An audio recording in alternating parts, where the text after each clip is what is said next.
drained. Yeah, same here. Oh, have you heard the rumors about that group of masked vigilantes? Of course, the ones fighting evil and upholding justice every night. Some say their power gives off a bright flash, but no one knows who they are behind those masks. Ah, a light in the darkness. Sure sounds like justice. Well, I hope they're the real deal. Yeah, the nights would feel a lot safer.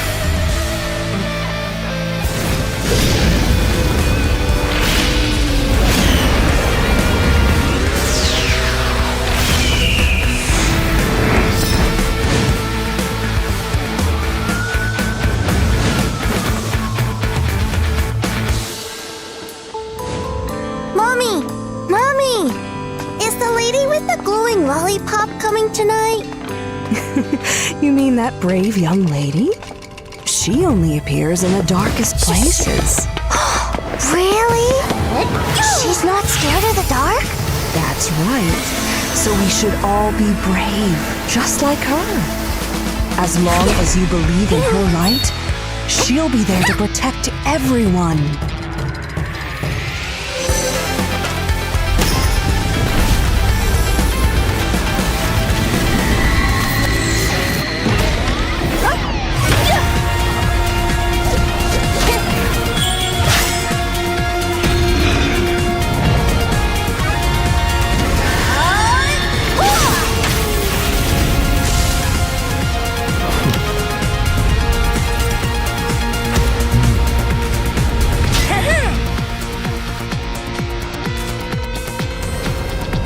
A new crisis is brewing.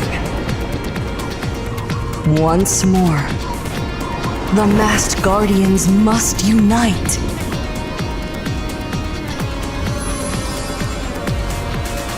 To defend the city.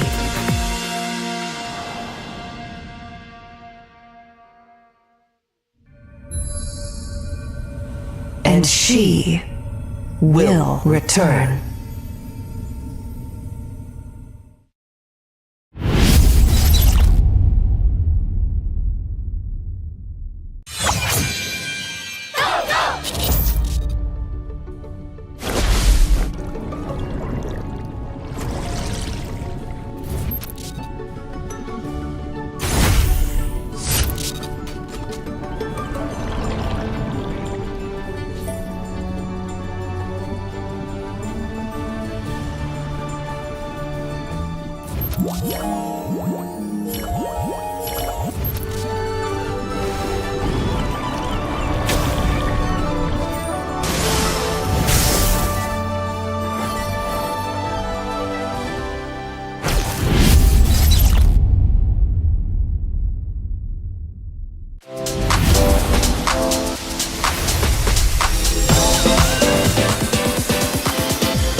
Man, I'm drained. Yeah, same here. Oh, have you heard the rumors about that group of masked vigilantes? Of course, the ones fighting evil and upholding justice every night. Some say their power gives off a bright flash, but no one knows who they are behind those masks. Ah, a light in the darkness. Sure sounds like justice. Well, I hope they're the real deal. Yeah, the nights would feel a lot safer.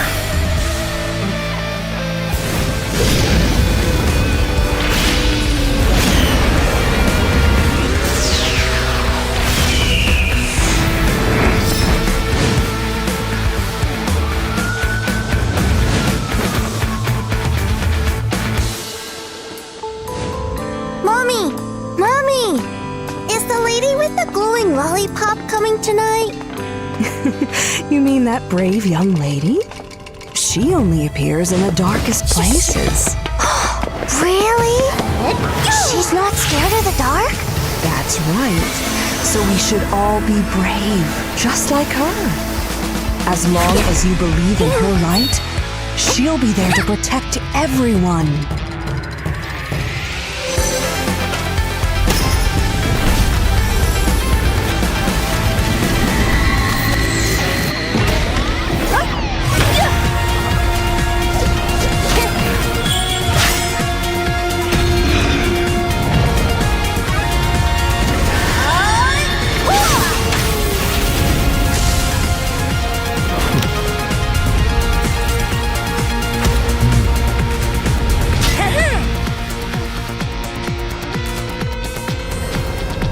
A new crisis is brewing.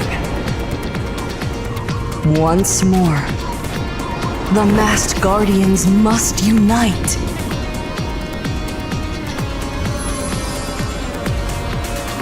To defend the city.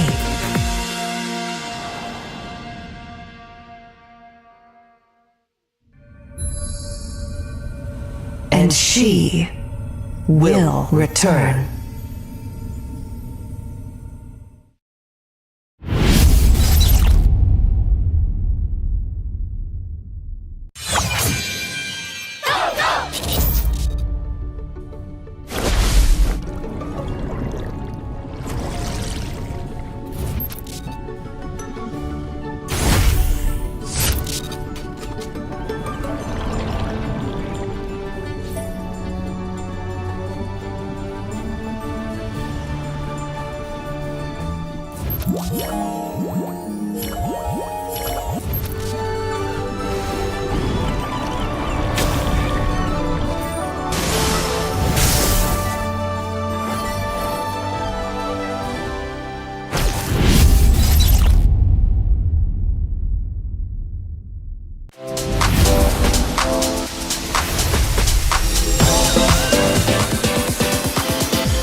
Man, I'm drained. Yeah, same here. Oh, have you heard the rumors about that group of masked vigilantes? Of course, the ones fighting evil and upholding justice every night. Some say their power gives off a bright flash, but no one knows who they are behind those masks. Ah, a light in the darkness. Sure sounds like justice. Well, I hope they're the real deal. Yeah, the nights would feel a lot safer.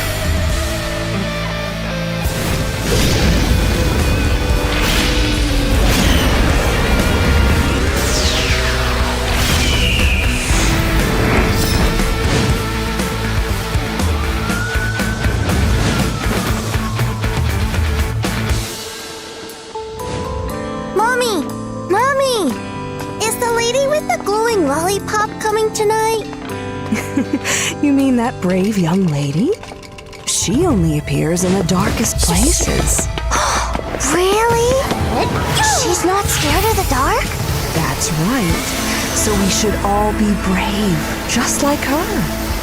As long as you believe in her light, she'll be there to protect everyone.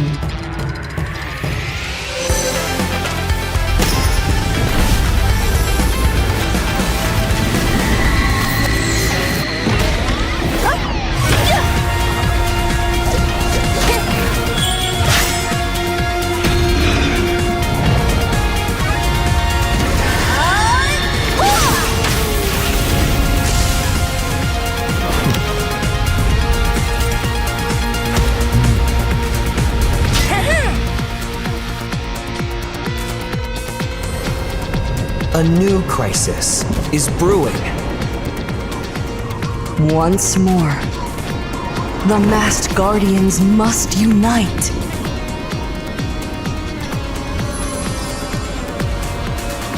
To defend the city.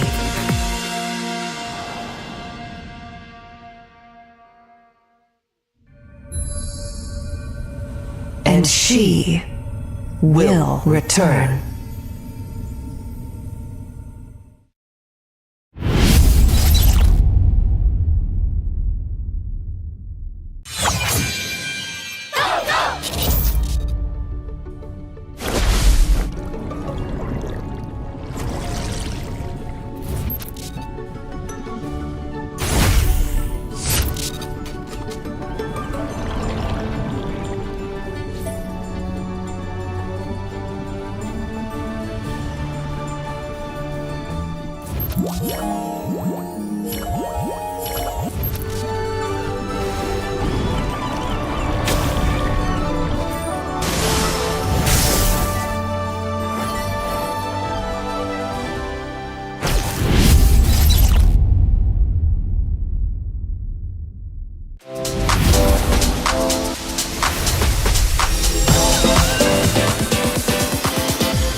Man, I'm drained.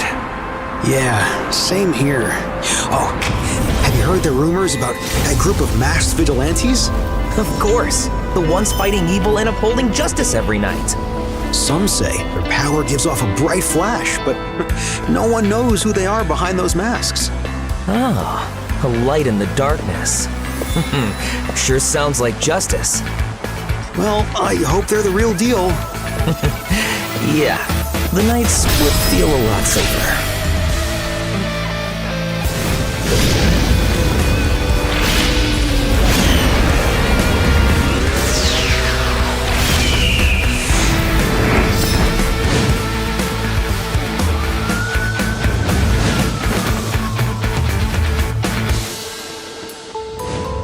Mommy! Mommy! Is the lady with the glowing lollipop coming tonight? You mean that brave young lady? She only appears in the darkest places. Really? She's not scared of the dark? That's right. So we should all be brave, just like her. As long as you believe in her light, she'll be there to protect everyone.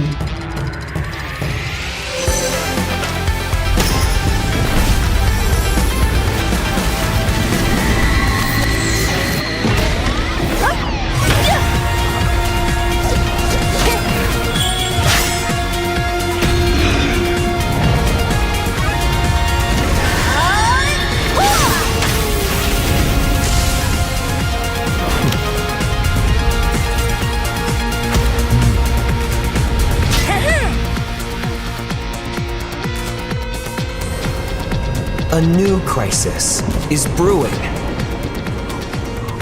Once more, the masked guardians must unite.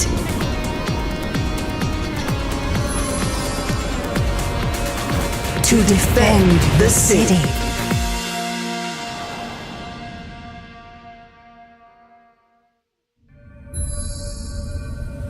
And she will return.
to the grand finals here for Magic Chess Rising Stars. It's season 5. If you missed the action yesterday in the semifinals, well, here today you'll see the top players from the semifinals now battle it out. It's me and Isu, joined here today differently.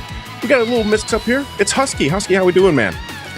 I'm doing great. It's pretty exciting because I was following the action on the sidelines, and the biggest surprise for me thus far is the fact that none of our Go 1 finalists are in this grand finals, which speaks volume to how far we have come. I think the competitive landscape has really grown a lot with the amount of talent we have, and I'm excited to see what other crazy stuff we're going to see today. You know, we were joined with Mo yesterday, and he was going a little crazy for the fact that, Floxy didn't push on through the semifinals. And also, I would just say that we had a note on the statistics with, I think, the players in the semifinals, 75% of them were actually new players coming in through, this season 5, which is phenomenal. We talked about this a bit yesterday on how, we have a whole bunch of new talent coming through, new players eager to join MCGG Rising Stars, which is amazing because, again, you can do it from the comfort of your home and get a chance to be joining us here. So before we focus on today's matches, we have to go ahead and invite everybody out there watching currently to go check out our official social media. Starting off with our global Facebook page, you guys can go ahead and scan the QR code that's going to be coming out here in just a bit. This is at Magic Chess GoGo. There you guys will find all the latest happenings, the latest news, and the most comprehensive strategies and everything else telling you guys about what's going on in the world of Magic Chess GoGo. So don't forget to follow, like, and check everything out. Also, there's also a TikTok page you guys can check out. We're going to be throwing up the QR there as well that you guys can scan, because you guys can head on over to the live stream, head on over to the page, and check out our official TikTok account. So just search for it. If you can't scan the QR, just search for at Magic Chess GoGo Global on TikTok. And don't forget to follow us now. And so, yes, Husky, yesterday we went through 10 rounds. Well, we had 16 players, 8 in each group. That's what we went through for the semifinals. I think if I could sum it up for you and for anyone that didn't get to tune in, Husky, Group A, pretty dominated by Shadow QC. We'll be seeing our players later on, but he was, I think if I recall correctly, he won the first 3 rounds, right? So 8-8-8. Yeah. Locked in those points. I believe he actually won 4, if I can recall correctly, 4 out of the 5 rounds, or he even had a couple rounds where he finished second. So Shadow QC is the guy to really watch from Group A coming into this grand final. Now, Group B, that was a different thing, Husky. Like, this is what me and Mo called this. This was the group of death. They were about neck and neck through the whole thing. There was obviously some clear takeaways, Sinta being one of them from Indonesia. Obviously the guy to really look out for. So I think that's what I'm really looking forward to the most, is that matchup between Shadow QC, how he performs, but also Sinta, if he can replicate what he did yesterday in Group B. Yeah, I personally also am excited to kind of see, of course, my countryman, the Seoul Malaysian representative. I think, for me, at least in Malaysia, Finn has always been the icon of MCGG, and the fact that right now there is someone else that's carrying the torch. Last year, during Go 1, Finn came in and he was also destroying his group before we got to the Go 1 Grand Finals, but unfortunately, ended up finishing 6 out of 8. So I think for at least the Malaysian community, they are very excited to see how this new young blood is going to be able to carry that torch forward in an environment where, just like last year, half of the grand finalists are actually from Indonesia, which has been crushing it. It's something about Indonesia, man. I think I can't remember if there was. I feel like the most competitions, or let's say grassroots tournaments, really started in Indonesia. I'm not so much sure about how it was in Malaysia, but over in the Philippines, it did take a little bit for some of these tournaments to really start get going over here. As we look at the highlights from yesterday, this is what I was talking about. Shadow QC, as you see on the screen there, thumbs up. He had multiple thumbs up for us on the first place finishes that he was able to get. Him and Sen ZT were very neck and neck in a lot of the games that they were able to do. But I would say, just overall through the grassroots tournaments, the rising popularity that has grown here. Now, not just the Philippines and Malaysia, obviously it's been pretty strong in Indonesia, but just worldwide, things have really started to now build up. And so it was great to see representatives that went through that process, got to Rising Stars here and then into the, through the qualifiers until eventually they're here on the broadcast and we get to see them in that semifinals. And it's growing, man, Husky. It's definitely something that more players are getting interested in. Yeah, I think from season 3 onwards is where, it really took off. And I think the meta right now is in a pretty good place. As the latest, some of the latest synergy in season 5 sort of are improved versions of previous synergies that just feel a lot better, right? Like Neo Beast replacing aspirants is something that I personally am excited for, because aspirants just feel like a gimmick, right? You take it from the just some extra numbers in your damage, and then that's pretty much it. It's pretty hard to stack up. But for Neo Beast, it solves that problem of I need to go on a lose streak. Now there are multiple ways to get those points in. The hard bond as well. I think that one is a cool mechanic, but also can be quite annoying. When I look at statistics wise, a lot of people are they complain about hard bond in a good way, because it's so irritating to play against when the enemy core keeps coming back up. Yeah, you'll see here again for the board ranking. This is Shadow QC, 22 wins, 6 losses in the semifinals. Again, it's funny that you mentioned the heart bond, because for the most part, that's something that me and Mo were just really talking about. It's one of those things it's so meta right now, fits so well. And usually that heart bond is, you see that Kufra locked in, the Mia. A lot of the commanders are going to be playing around the early power of a Mia, getting to that 3-star. And sometimes it's so standard, it's so meta that it's a little bit hard to beat, unless you're able to go ahead and have a better early game and then transition. But what we really did see is, the priority on the Minotaur commander, enhancing those items even more to help with that build. Sinta, again, really dominating throughout his Group B. As we look at both of the leaders here, he went 20-7 there in that semifinals. But this was the highlight. If there's anything that I can tell you guys to go watch from yesterday's semifinals, we saw this twice. We saw twice the 3-star 5 gold cost Lancelot, man. And he almost got the 3-star Benedetta too. Like the fact that we saw 3-star Lancelot twice happen in the same hands of the same guy makes it a little scary to see what he's going to pull out here for the finals. Yeah, I remember he was like one Benedetta piece away from that 3-star too. And he also got basically the right setup for it, right? Like the Dyro power cut to speed up the process, and then he even got extra econ in that late game. So I think right now, at least my playstyle is I'm a very lazy person. I don't like to manage econ, so if I can get free econ off of my go-go card, that's what I will go for. Wait, who's your commander if you're that way? Is it Lancelot? Lancelot, yeah. Like Lancelot, I main Lancelot, but now I'm like pivoting towards Loyi every now and then. I think they're both pretty fun. Yeah, but I feel like the early tempo is also pretty important for right now's meta, because of you want to hit that hard bond early. You have the Neo Beast as well. Like the Neo Beast Dauntless is another thing that we can look forward to. Yeah, right now we're looking at the tournament format. Again, this is how things kind of fell in place with our semifinal yesterday, where we had a total of 16 players. That was 14 division winners plus the 2 wild cards that we had, and then they have proceeded. The top 4 players from each group ended up here in the final, and they'll be battling it out to go ahead and grab that championship.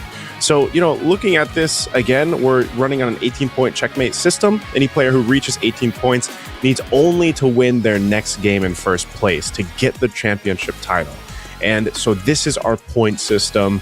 If you've been watching MCGG for a while, you're pretty familiar with this. Again, first place going and grabbing the 8 points. Again, 18 points is kind of a magic number right now that our players are going to be fighting for. And, we've seen this, how close the points can get. And this is what the players are battling it out for. This is our prize pool here, where the champion is going to be grabbing $3,000. Second place will go ahead and get $1,800. Third place, $1,000. Fourth, $800. 5 to 8th place here, 500 each. And then, of course, our competitors yesterday, they all got 250 each, those that didn't make it to the finals here. So they're all fighting for something. They're all fighting for a piece of this prize pool. Obviously, that champion, $3,000. Husky, would you spend all of that on Magic Chess? All $3,000? No, of course not. But I think a good chunk of it will go into some of the cosmetics that I personally like. Yeah, and again, this is our players coming out from Group A over and also Group B. We have Shadow QC, Senzi T, Gideon, Moon, Cinta MCGG. We had the rest of them there at the bottom. So we're going to take a look at their player cams here so you guys can get to go ahead and get familiarized with our players. But yeah, nonetheless, Shadow QC might be a contender for this, man. Yeah, this is a representation as well from Vietnam, because last year we didn't really have any players from that nation be a part of that Gold One finals. Of course, now it comes at the cost of the Burmese, because last year we did have Jerry. But either way, it's good to see like the talent pool keep on expanding, and even those late game meta pieces, the synergies, there are a lot of variety now. People aren't just gunning for the class, Hardbond, Kufra Mia, the 6 fighters with the 3-star Roger. You're still going to see a lot of bruises as well. Hardbond, man. I'm pretty sure I will. Yeah, but with the limited resources, I think the options to pivot are there, and I think that's what makes it fun.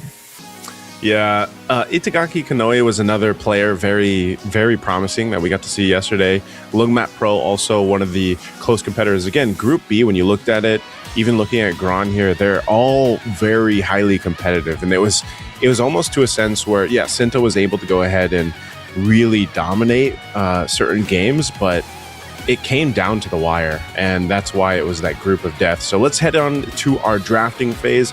Again, we have potentially these 8 games that we're going to go through, but we'll have to see exactly if one of the players ends it before that, or we even potentially go past the 8 rounds here. So first commanders coming through. Of course, you're going to have a Ruby and Minotaur picked up right away. Those are probably 2 of the most common meta commanders you're going to see right now. And Angela for Lungmat Pro. It looks like, again, with how much do you think this strategy changes, Husky, from having these 8 rounds, at least potentially 8 rounds ahead of you? Do you go and pick up your strongest game plan right now, or do you kind of just wait and weigh out the board and the players here?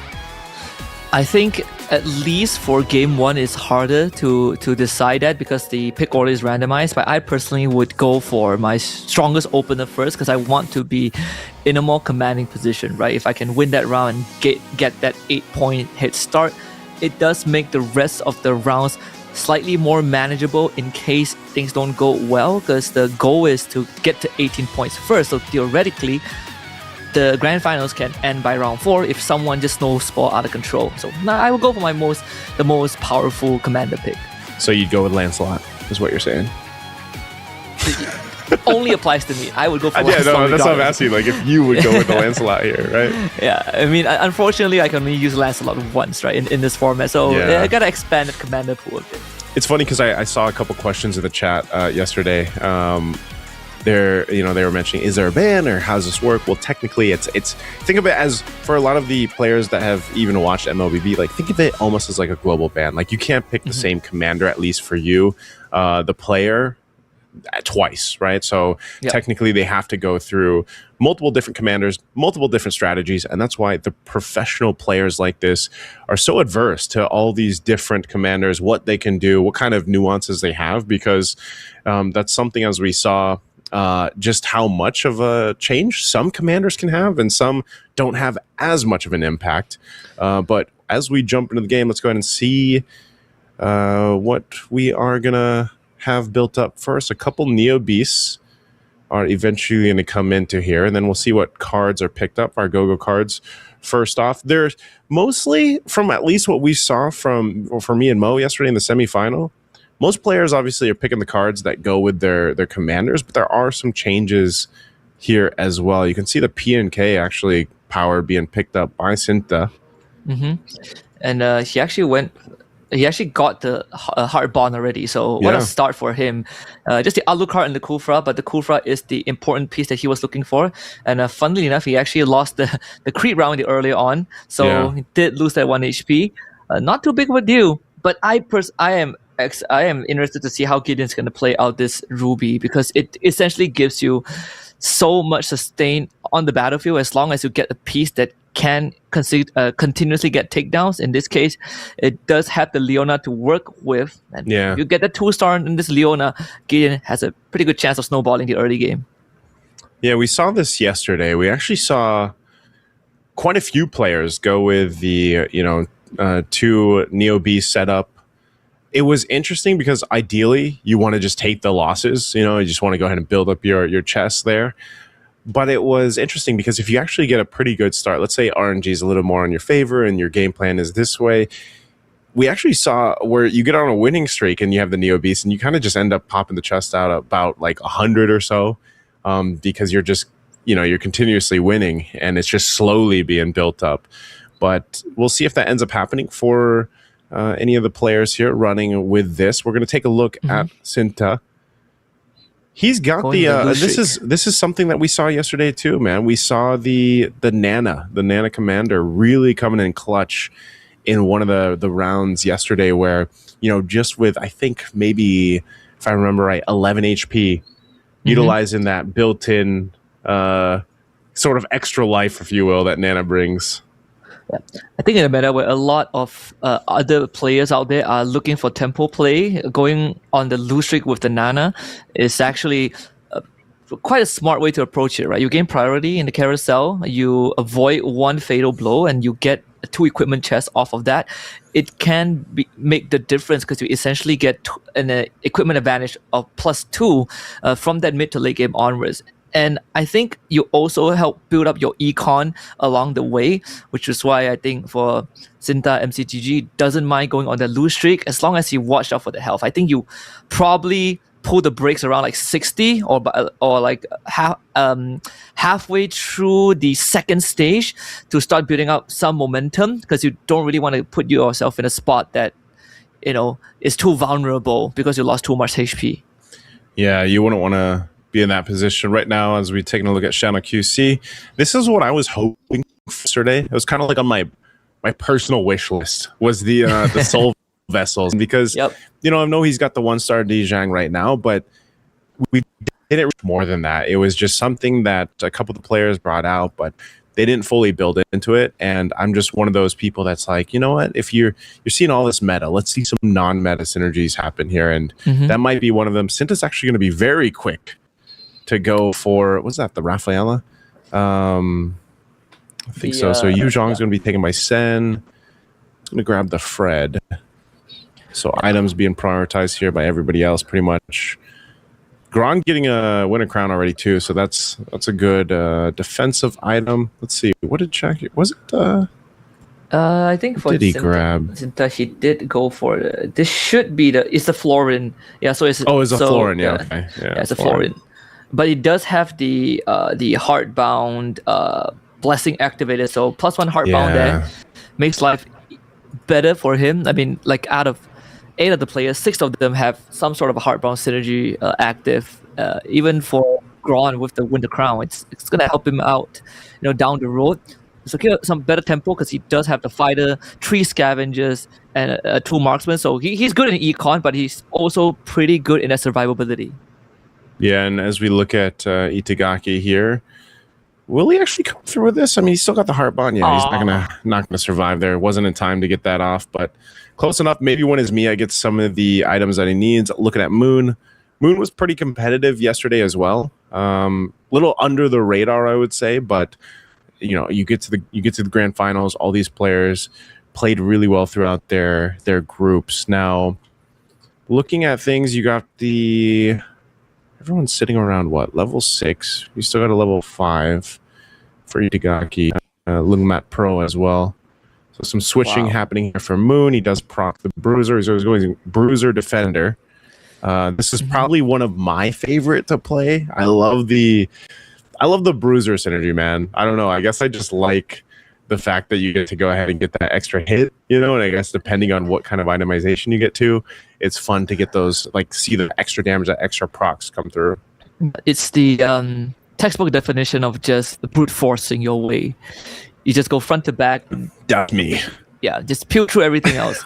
But I think based on what the players have right now, my eyes are definitely on Shadow QC, right? Again, the Minotaur gives you the upgraded item. He got the perfect item, the best in slot, the golden staff, the upgraded golden staff for the Mia. And not only that, he also has that 2-star jaw hit. He has an Oracle and the Antique for the front line.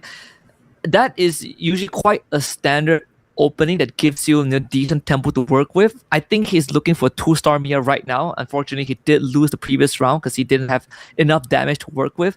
But once he gets a 2-star Mia and maybe like one more damage item from this creep round, we can expect to see Shadow QC go on a bit of a win streak. Yeah, he actually ended up switching out too. Before we went over to Long Mat Pro here, he went and got Scavenger. This is obviously what other players do too, especially early on. Get the Scavenger. Also the economy, you get a bit of extra gold plus a hero that you can sell if you want to. And we'll play into this creep round. We'll see what these second go-go cards are going to end up being here for our players. Yep. So 3 of the players, Moon, Tinta, and Shadow QC, holding onto the second go-go card, which sometimes can be a very good move. Shadow QC going for some free refreshes in the shop. Again, trying to accelerate the game phase, 9 shop refreshes with the glittering jewels. What is the strategy here? I mean, I've seen this now quite a few times where you hold on to picking the card. Usually, I think the most thing I've seen is when you pick up the rock shield, the little extra shield there. What other things could you do strategy-wise for holding, let's say, the second or even the third go-go card later on? I think the rock shoe is one of the best ones to hold on to because it literally prevents you, saves you for one round. But I think shop refreshes aren't too bad either, right? Like if you are in a position where you need to start rolling, but you also want to keep your economy in a healthy spot, then glittering jewels is one of the best options to hold on to because you can literally use that to free roll and hopefully get your pieces, your 2, 3-star 4 or 5 costs.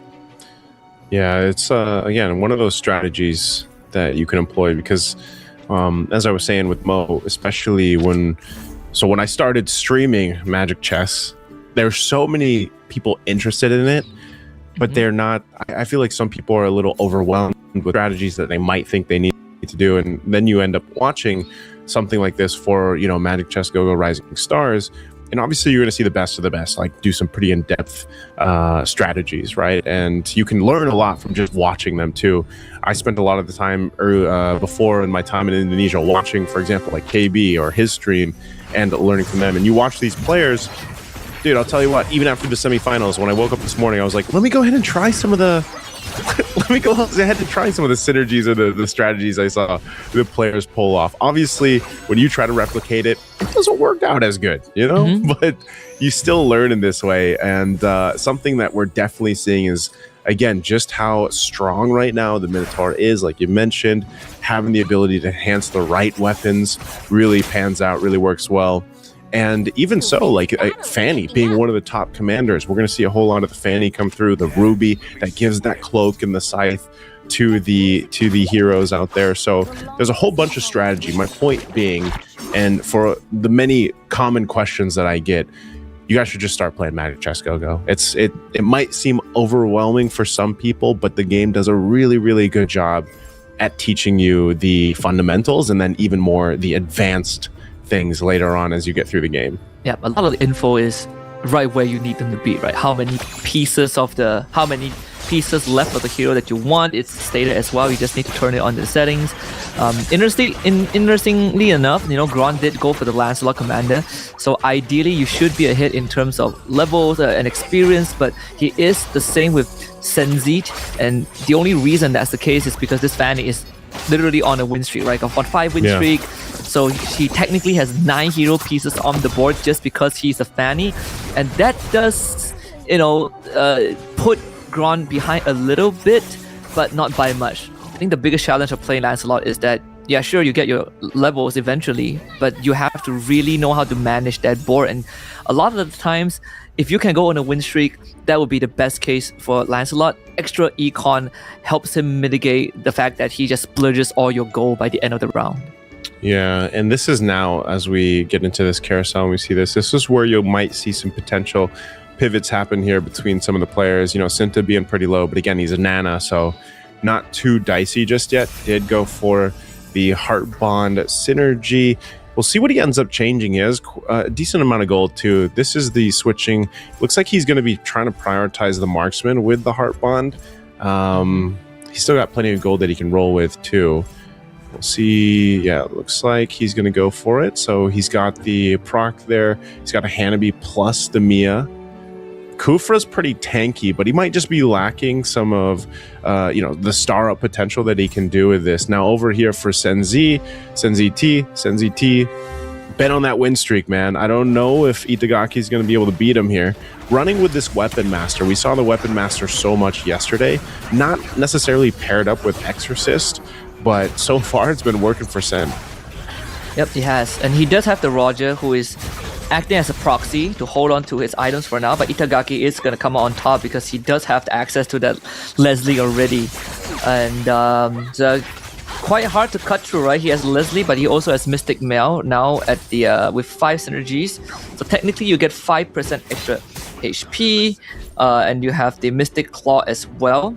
But the main thing is just the fact that the 4 Heart Bond plus the Mystic Mail does give him enough of that damage that the Leslie provides on top to kind of beat out Senzi T, which is slightly unfortunate because Senzi T, you want to snowball with numbers. The 4 Weapon Masters and 3 Exorcists felt like the winning formula, at least for stage 3. Yeah. But that's not really the case if someone already has the 5 costs.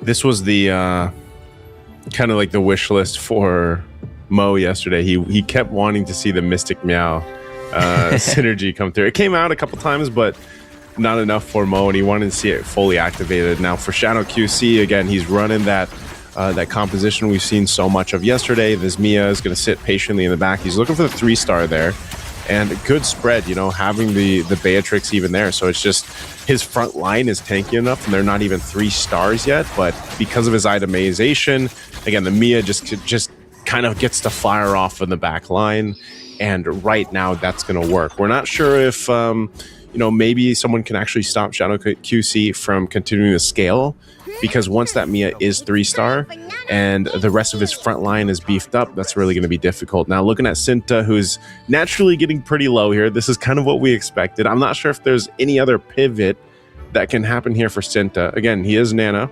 He did go with the rock solid shield, so he's got the rock shield. And then his last card, his go-go card, he went with the purest power. So that's going to go ahead and give him extra, basically hybrid attack, about like 28%. 28%, yeah. You're looking for 6 synergies. He's got what, 4? Yeah, he's got 4. Yeah, he reset his whole board. This is the pivot that we're looking for, and of course it's a creep round, so he can still afford to do that. And he has an extra life with the rock shield, and another extra life along because of the Nana. Yeah, so he has theoretically 2 free chances, and I think he just got the Benedetta, and this is probably where we might see him start winning rounds, right? The 6th Weapon Master is what he's looking for right now. Weapon Master was so interesting yesterday because you saw it quite a bit, but there was obviously like certain things that just kind of worked better with the Weapon Master. Also, one of them being what he's going for actually is the Heart Bond, even the Luminexus a bit there to help with some of that hybrid defense. Now, taking a look at Shadow QC, who, like I was saying, he has been built up. I was wondering when he'd get this. He gets all the 3 stars he basically needed with this type of composition. So this is the classic 6 defender composition you're going to see, especially with the Minotaur. So his Mia, even being 3 stars, just going to go ahead and shred through anyone that tries to oppose him, and his front line is almost unkillable because of this. And you mentioned this, Husky. A big part of that was he got lucky with the items early on. He has double oracles, the Aegis on the Kufra. He has the Antique Cuirass. He has 2 Berserker's Fury and a upgraded Golden Staff. He is in prime position to I'm not gonna say that he's gonna win it yet, but he's in a very strong spot right now. And not to mention, he has that Glory League synergy activated, even though it's just 2-piece, but it is technically a ramp-up strategy, right? The longer the round goes on, the stronger the heroes under the synergy get. In this case, the Minotaur and the Beatrix, even though Beatrix only has a Demon Hunter sword, eventually she is going to start hitting hard if the Mia doesn't do already. Yeah, that's usually what we end up seeing with that bit of Glory League for some of the composition synergies here. Taking a look at Cinta, we'll see if he turns it around. He's got his 6 Weapon Master still. He's got the 6 Heart Bond. We'll see if he's able to go ahead and beat Moon here. Moon could potentially be out. I don't think Moon was able to get what he was looking for. Big shield, though, on this Yori Yagami.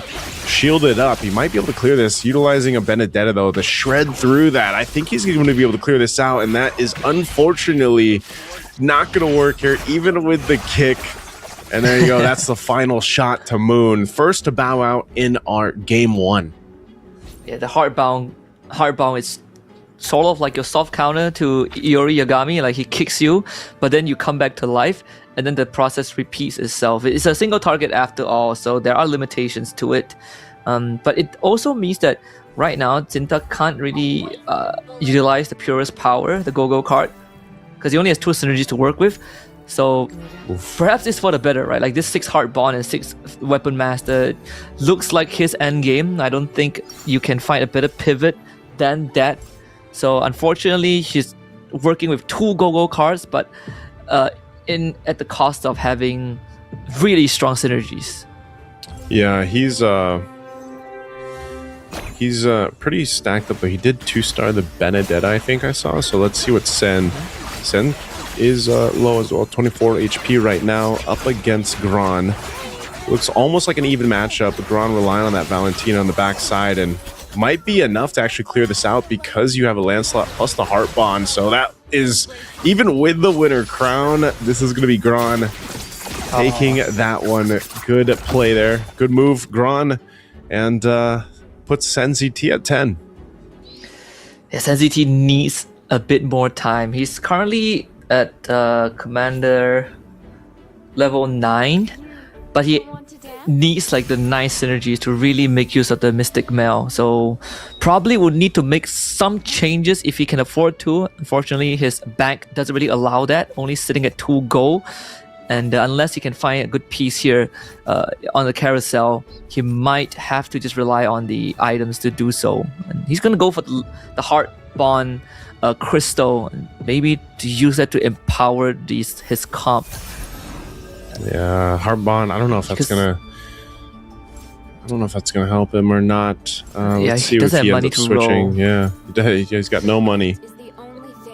Oh, might get it. It's Luminex's Stargazer. Oh, he already has Rafaela. Yeah, that's 8. It's the Heart Bond crystal. Can he create a 9th synergy? Doesn't seem like it. He will have to win the next round. Maybe he can actually. The Valentina, if it gets bounced in, I think he might have 9. does he have 9? No. Oh, it's 7 now. Yeah, 7. He had the 8, but he's so close. But he might not even get a chance to get there, man. He's up against Gideon. Gideon also really low. Luminexus really helping out. But man, this is a Lancelot 2-star from Gideon. Might be doable. With a Ling, yeah, could be doable here. Yeah, I think this is going to be Gideon's, though. It's too much to deal with because you still have the Ling that can actually do it. Tempest Blades, even with this, there's the Winter Crown again.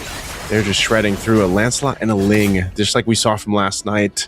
Unfortunate for Sen as he has to bow out now, getting that 7th place finish in game 1.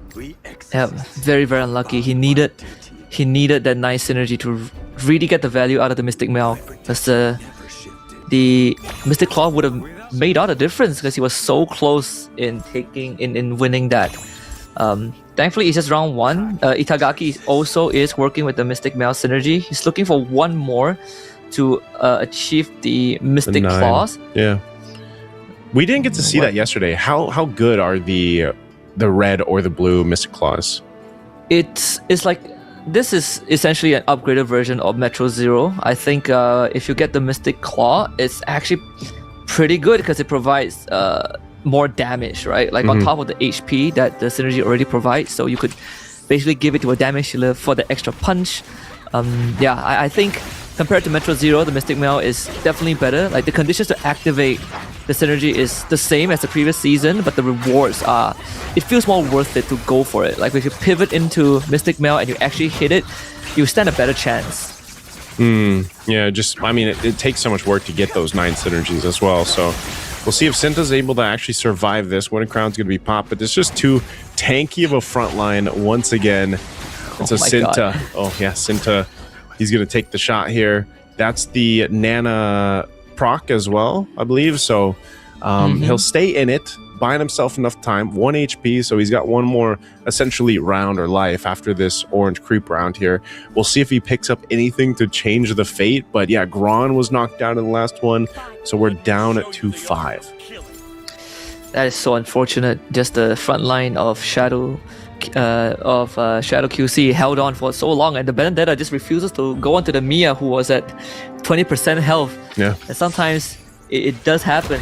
Your cores getting fixated on the front lines, and the Minotaur just kept topping him up. I think for Cinta, let's see. I think he has access to another Winter Crown and a Heart's Claw, so technically he has 3 Winter Crowns to work with, which extends his survivability in the fight. But what he's looking for is actually more damage. He needs a bit more damage. Okay, let's see. Now that that's a lot. That round's over. Let's see if Gideon's what's Gideon switching around here? Yeah, he's going for that Swift Blade. Swift Blade. He's got the Phase Warper, 2-star in his K or his Gushin.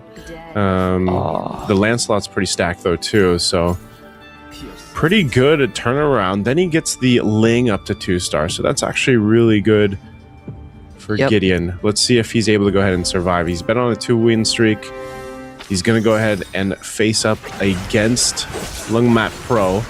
So with the Lancelot and the Ling sitting at 2 stars, this is a whole big power spike essentially for him that he can jump in. You see him actually shredding through, but I don't know, his Ling and the Lancelot, even with the Winter Crown, so that's enough time to buy for the Ling. So close.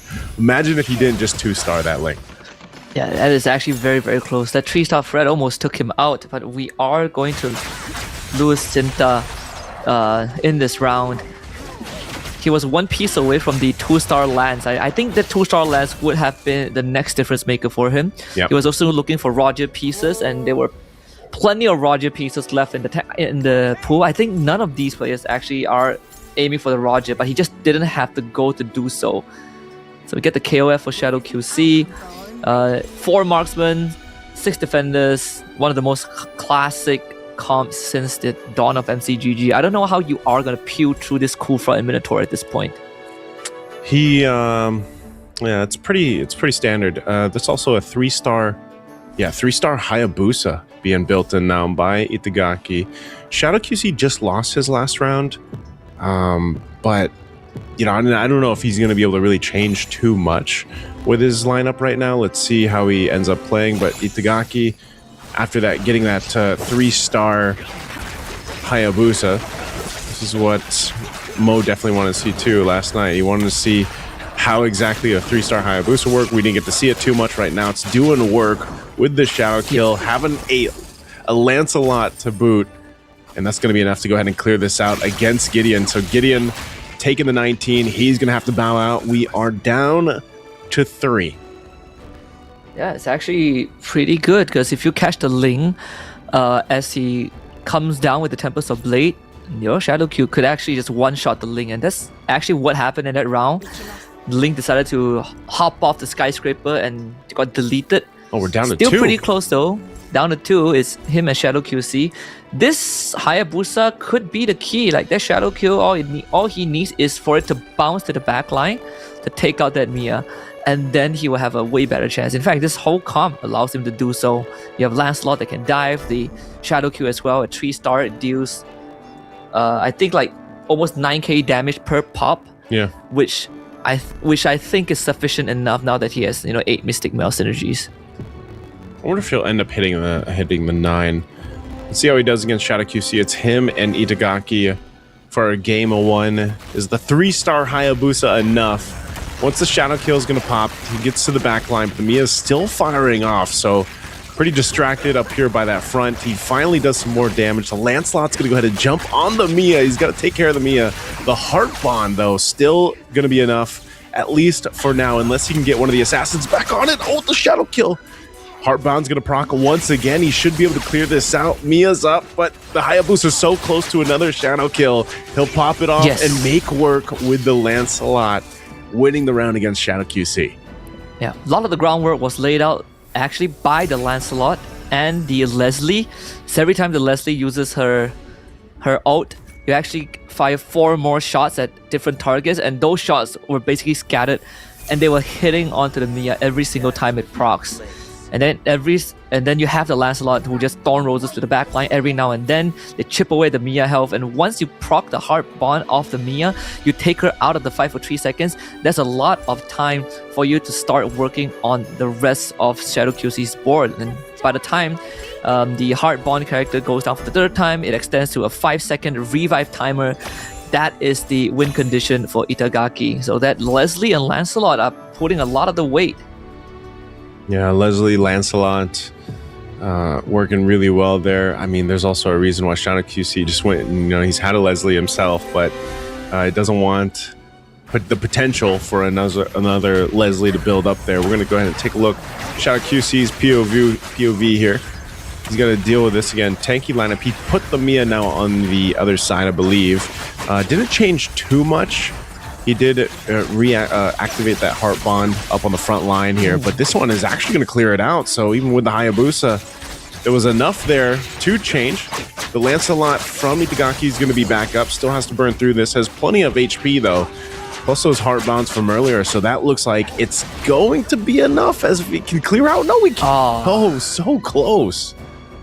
That was actually really close. The Face Warper helped out the Hayabusa. Every single time the Hayabusa gets brought down to, I think, 40% health, he just goes back to 100% health, and then Shadow QC's board will have to start their hard work all over again. I think the reposition was actually a pretty smart move because it helped them eliminate the Leslie and extend the lifetime of this Mia. But now the Hayabusa and Lancelot become the next problem. They just could not shake off these 2 cores because they have so much iframes.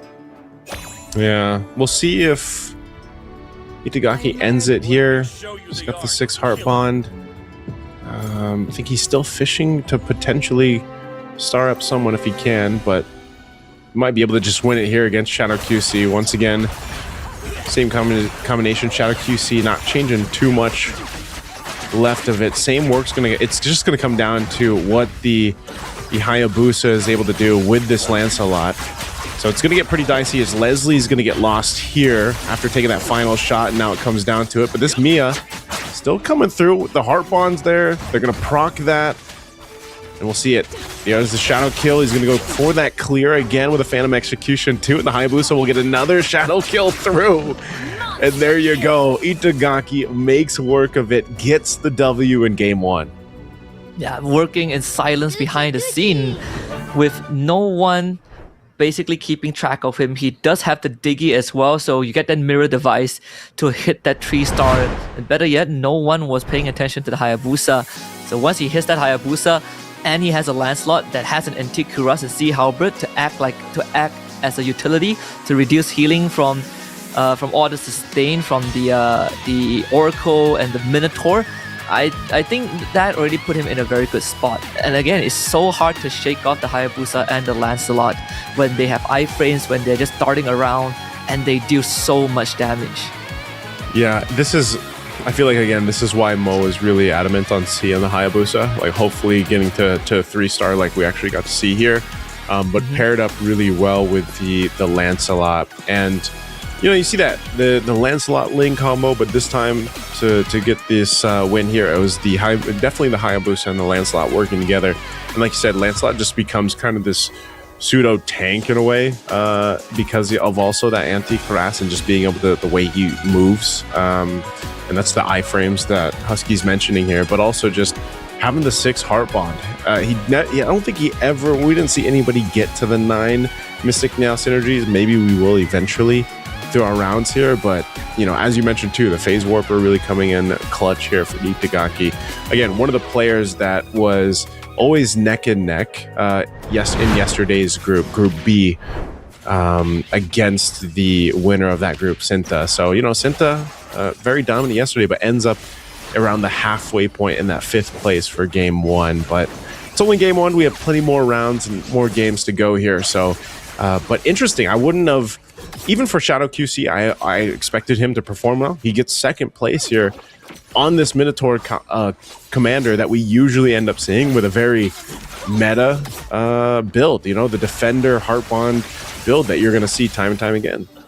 Yep. And then I did say that, it's not 100% guaranteed that he's going to win the whole game, but it will at least put him in a very good spot. And he just has a lot of residual health, so that even when he starts losing rounds, eventually to Itagaki, he still was able to hold on for another 2 to 3 rounds and finish 2nd and get 7 points, which in the grand scheme of things is not too bad, because his entire composition just couldn't deal with this Hayabusa Lancelot that Itagaki spent a lot of time just collecting, because no one else was focusing on that. So sometimes it's these moments, right? I think last year we had a lot of focus on people wanting to go for 3-star Guinevere, 3-star Hanabi, and then other players, especially the Indonesians, started looking at the Valentina's 3-star as an answer, and those magic damage that can penetrate the backline without having to interact too much started becoming meta. The mage synergy plus Valentina. So I think, as this grand final progresses, there will be development, evolutions of what is prioritized. Whoever can find pieces that gets ignored but is a counter to what's good will eventually get the upper hand. And I think the Hayabusa might get a lot more attention down the road. Yeah, we're going to be looking at the match overview now for our game 1, as you guys can kind of see a glimpse of what our players decided to go ahead and build out. Yeah, Moon, unfortunately, I just felt like he couldn't exactly get the momentum he was looking for here. Interestingly enough, too, because he picked up, the Kagura commander, and that usually, that's a defensive commander to go in and build in, and you should be able to go ahead and at least stay in the game a little bit longer. But in this case, just wasn't able to really utilize the game plan here. Same thing, even for Senzi T. I just feel like, we even saw him try to switch things out towards the end. But it was unfortunate, right? So I think for them, especially even Gran, again, he was pretty competitive, but just fell apart there towards the end. All our players here, though, so this is the thing. If you're tuning into Magic Chess for the first time, or you've just started watching, one of the things you do have to just kind of adjust to is the RNG factor of Magic Chess Go-Go. And that's why some of these, not just some, but a lot of the best players out there are so good reacting on the fly, on what they're given, whether that's the randomization of the items they get first or the go-go cards that they might be getting. They're able to go ahead and just adjust on the fly. And Itagaki Kanoe is one of those that does it really, really well, like we saw him do in game 1. Yeah. And I think, just to follow up on Moon, one of the bigger weaknesses of running a main bruiser comp is that you're forced to interact with enemy front lines, and with the current meta, with Heartbond being a thing, and especially Heartbond being a thing, it makes it twice as hard for your bruisers to win rounds, because you not only have to worry about the front line, but if you can't finish the round fast enough, then you have to go for round 2. And sure, Bruiser doesn't really run out of steam, but you are running on borrowed time because you don't really ramp up. You start the round with sort of maximum power, and you're just hoping that brute force is good enough to win you the rounds and get a snowball going. And eventually, you might have to pivot off of it. But Moon full committed into it. He spent his whole fortune on it, and he just happened to run into 7 other players that have hard bonds. So pretty unfortunate. Since you were casting Go 1, Husky, and maybe this will be more of a relevant question after we get through at least, like, let's say 3 games. Mm-hmm. How do you think this fares? Like, this season fares comparing to the last season we had, or at least the season that we had going through Go 1? Oh, you mean like the meta? The meta, yeah. Yeah, I think this meta is definitely like slightly more flexible in a way. Again, like I said at the start of the show, the newly introduced synergies are sort of like upgraded versions of previous synergies, and there's a lot more reward to it when you actually hit it, but at the same time it also doesn't compromise you too much, right? I think it's worth investing in a lot more, but there are definitely favorites, and in this case unfortunately the heart bond is just too high in demand, and that's pretty natural, pretty normal for any auto battlers. But if I have to pick, I'd rather take the heart bond, being S tier we have now, than people are just gunning blindly for a 3-star Quinn like season 4. So this definitely does feel better in a way, because we had like 6 players that go heart bond, but in the end, a lot of them still got knocked out because of the variations of Google cards and the synergies that they have. The winner was a Mystic Male heart bond player, so I think that does give us a bit of a wider reference pool. I would say it's pretty varied. Like there's such a variable happen now between the synergies that are actually capable of winning. Like you'll see a lot of the same.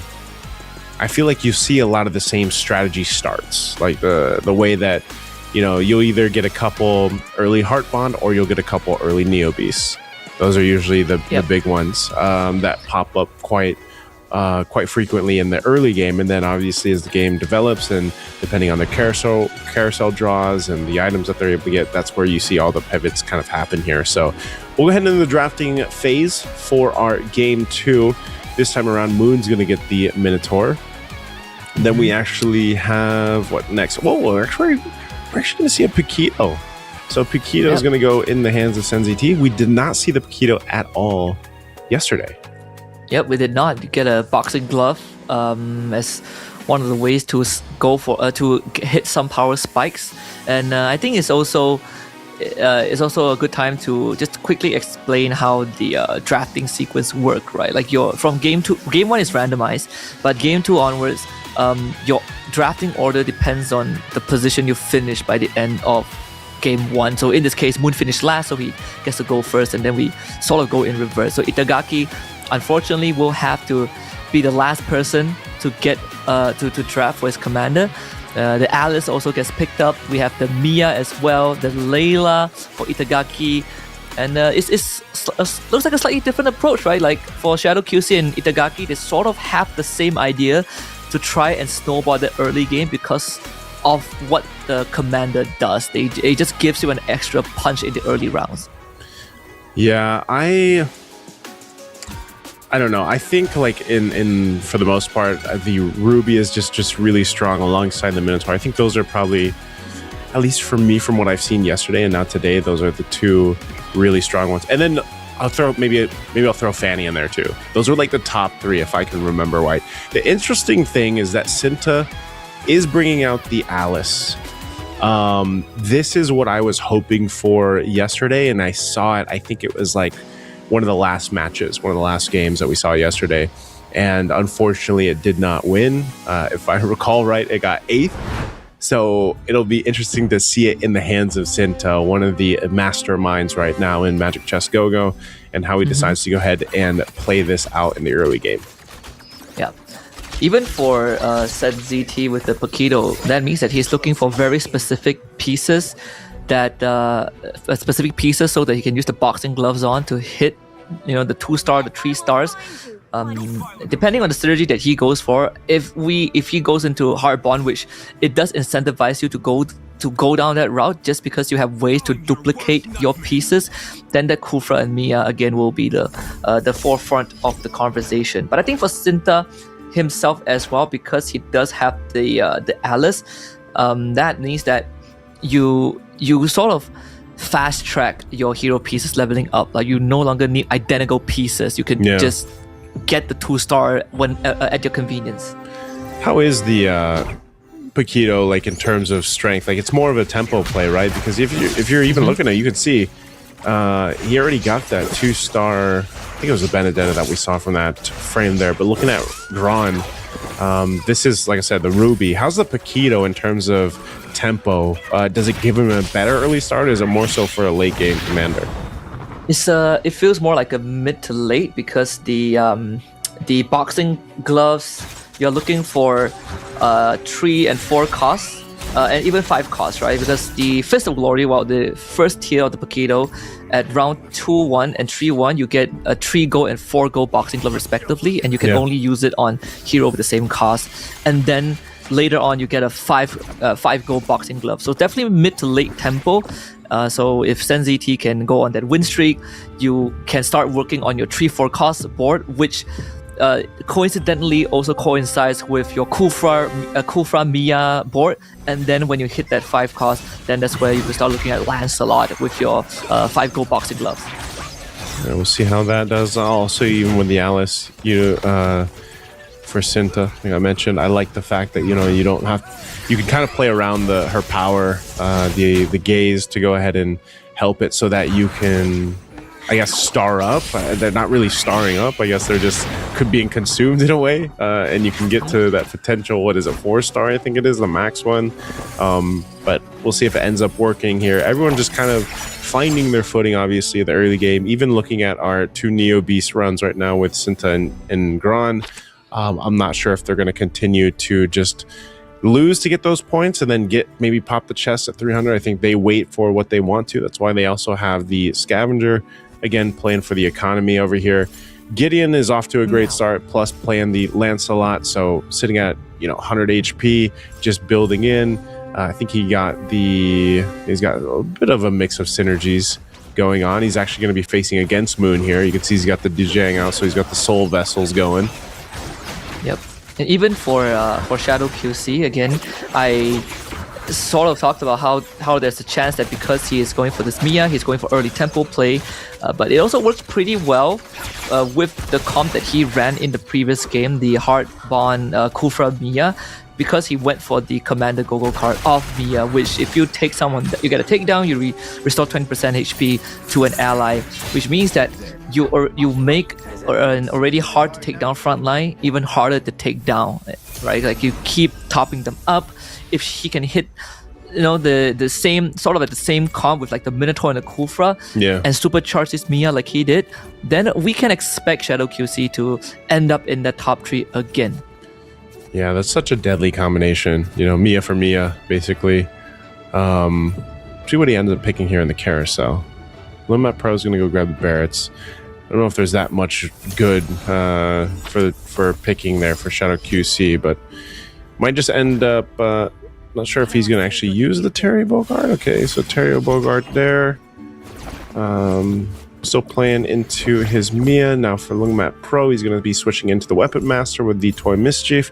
The Toy Mischief was really fun to watch yesterday, man, because the Toy Mischief with the rockets and obviously like the toys that you get to equip, we did see it a lot on the Alice. Like there were some plays going for the 3-star Alice, and then you've got the 6 Toy Mischief synergy going. You got to see rockets flying everywhere. We also got to see the Ling. I believe that was even one of the highlights posted up on the Magic Chess Go-Go Instagram. There was just Lings flying around with the rockets all flying over the place. Another very strong synergy that can eventually be built out. But right now you can see there, you look at Shadow QC, just win streaking time and time again alongside Lungmat Pro. Yeah. One of my favorite synergies is actually Toy Mischief as well. I think it's a very fun cool gimmick in a way, right? Like obviously there are RNG involved in the items that you get when you hit it for the first time, but if you invest enough into it and you actually hit the full Toy Mischief synergy, suddenly you get this massive power spike. But in this case, if Longmat Pro is already on a win streak, then there is slightly more incentive for him to keep going down that route. Because I don't think anyone else is looking at a Toy Mischief. That means he has free reign of it, except for Gron. But I feel like Gron is probably going to pull off that Toy Mischief pretty soon. Yeah, and I believe he's already got, Longmat Pro's already got the 4 Toy Mischief. So we'll see. Gideon right now going against here. He's got he's actually playing around the KOF. synergy. Might not be able to win this because this is what we were talking about with Shadow QC with that Mia. So the damage is going to be coming through, especially with that Lunar Longbow. So unfortunately, he'll take the L here, Gideon, but still needs time to go ahead and build up. He's got a full board there that he can kind of work with, and he's going to be playing for the economy, of course, on that Lancelot commander. Yep. Essentially, having Mia as a commander and going for the Mia Go-Go card gives you the extra attack speed already when you don't have your golden staff, like how he did with the Minotaur, but you still have extra output because of your increased attack rate. But not to mention, your commander itself deals percentage HP damage every time she fires, which helps you deal with enemy frontline. So you, even without items, you technically are working with a pseudo DHS, which is always good. That helps with the early tempo play, which is what we are seeing right now, right? This is going exactly to plan with Longmat Pro snowballing because he has the Fort Toy Mischief and Scavengers and Shadow QC, just because he is running almost the same comp with the Mia, but having the Mia commander as well. Yeah, I'm taking a look. Let's see. After that creep round, we got the cards coming through. Cinta being at the lowest health, he went with the premium client, so he's going to get a chance to get a potential refresh. We've got Gron going with the steel front, so some defense. We'll see if that's enough to go ahead and keep them up. And over at top, the two that have been on the win streaks right now, they'll get a free refresh drop, the adequate stock for Shadow QC, and then Glorious Rogue getting that Claw Theft device for Longmat Pro. Cinta, again, it's, I don't know, man. I don't know if this Alice is cursed or what, but he's got some decent economy to play around with. I think he's going to eventually pivot into whatever he's planning here, because this just isn't it, right? What we're seeing on the board right now for him, this is not the eventual or the game plan, at least currently. So we'll see what he ends up going. He does go for the level up, so he gets the level. We'll see if he ends up changing anything as we go on through. Eventually, he will have to decide on who to invest in, right? That's what the Alice is good for. You start up the hero that you want faster, but you also boost their stats if you get an identical copy. So contrary to having a Nana, he doesn't have that second chance, and now he's already halfway through his health pool and on a 3-round lose streak. So some important decisions need to be made, even for Moon, who also just dropped down to 69 health and trying to run the defender marksman build.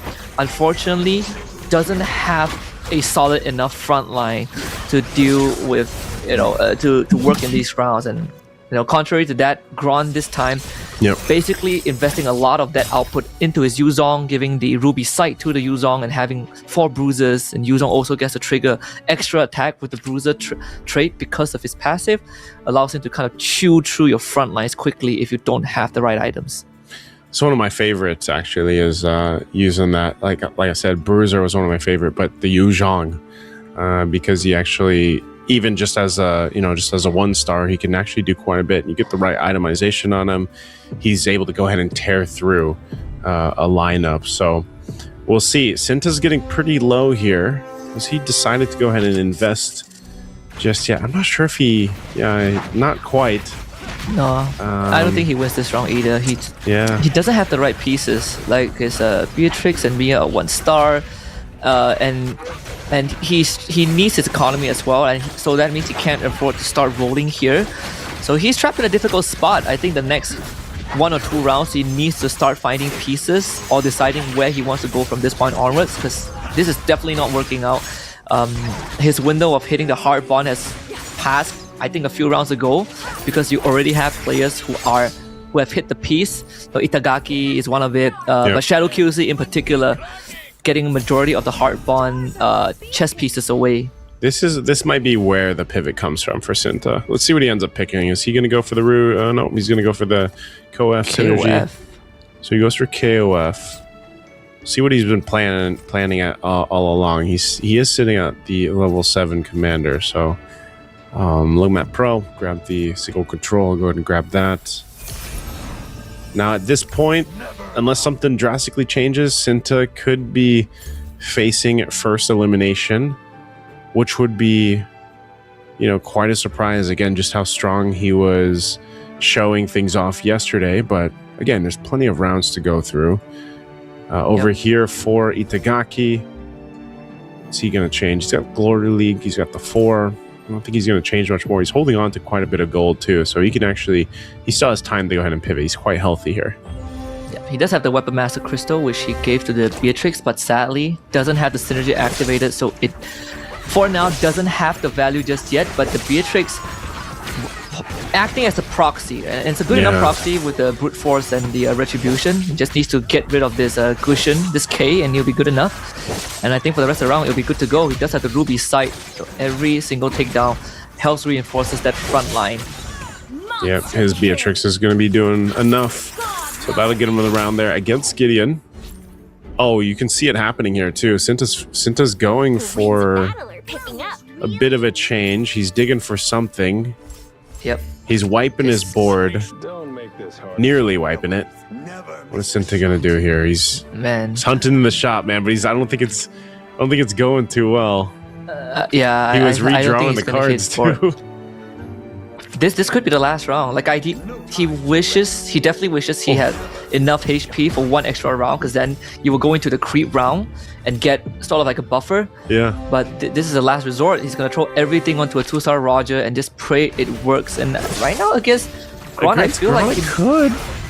It could. The Roger could be the key. Yeah, this might actually work, especially with the items that he has. The K took care of the back line. Oh no. Yeah, that's not going to look good. Unless the Roger can clear this all out. He is pretty stacked up. Yeah, it is doable. 1v2 with the Roger, 1v3. Oh, one more like actually do it. Yeah, 1 more pounce gets it. Yep. Yeah, so what a change by Sinta, man. He's pivoted so many times doing this. Look at that. He went and put it all into the Roger and he made it happen. Yeah, you can see in his camera, he lays back as well, because that was a stressful round. He had to invest everything. He's missing one Weapon Master synergy, which, in other cases would have made a difference. But it buys him 2 extra rounds, right? Like he has a creep round where he can get items and then get some econ going to build back up the bank again. Secret MVP was the K that he got as well. The 1-star K with no item, doing just enough to clear out that back line to really make sure that there's no artillery in that previous round that could threaten the Roger.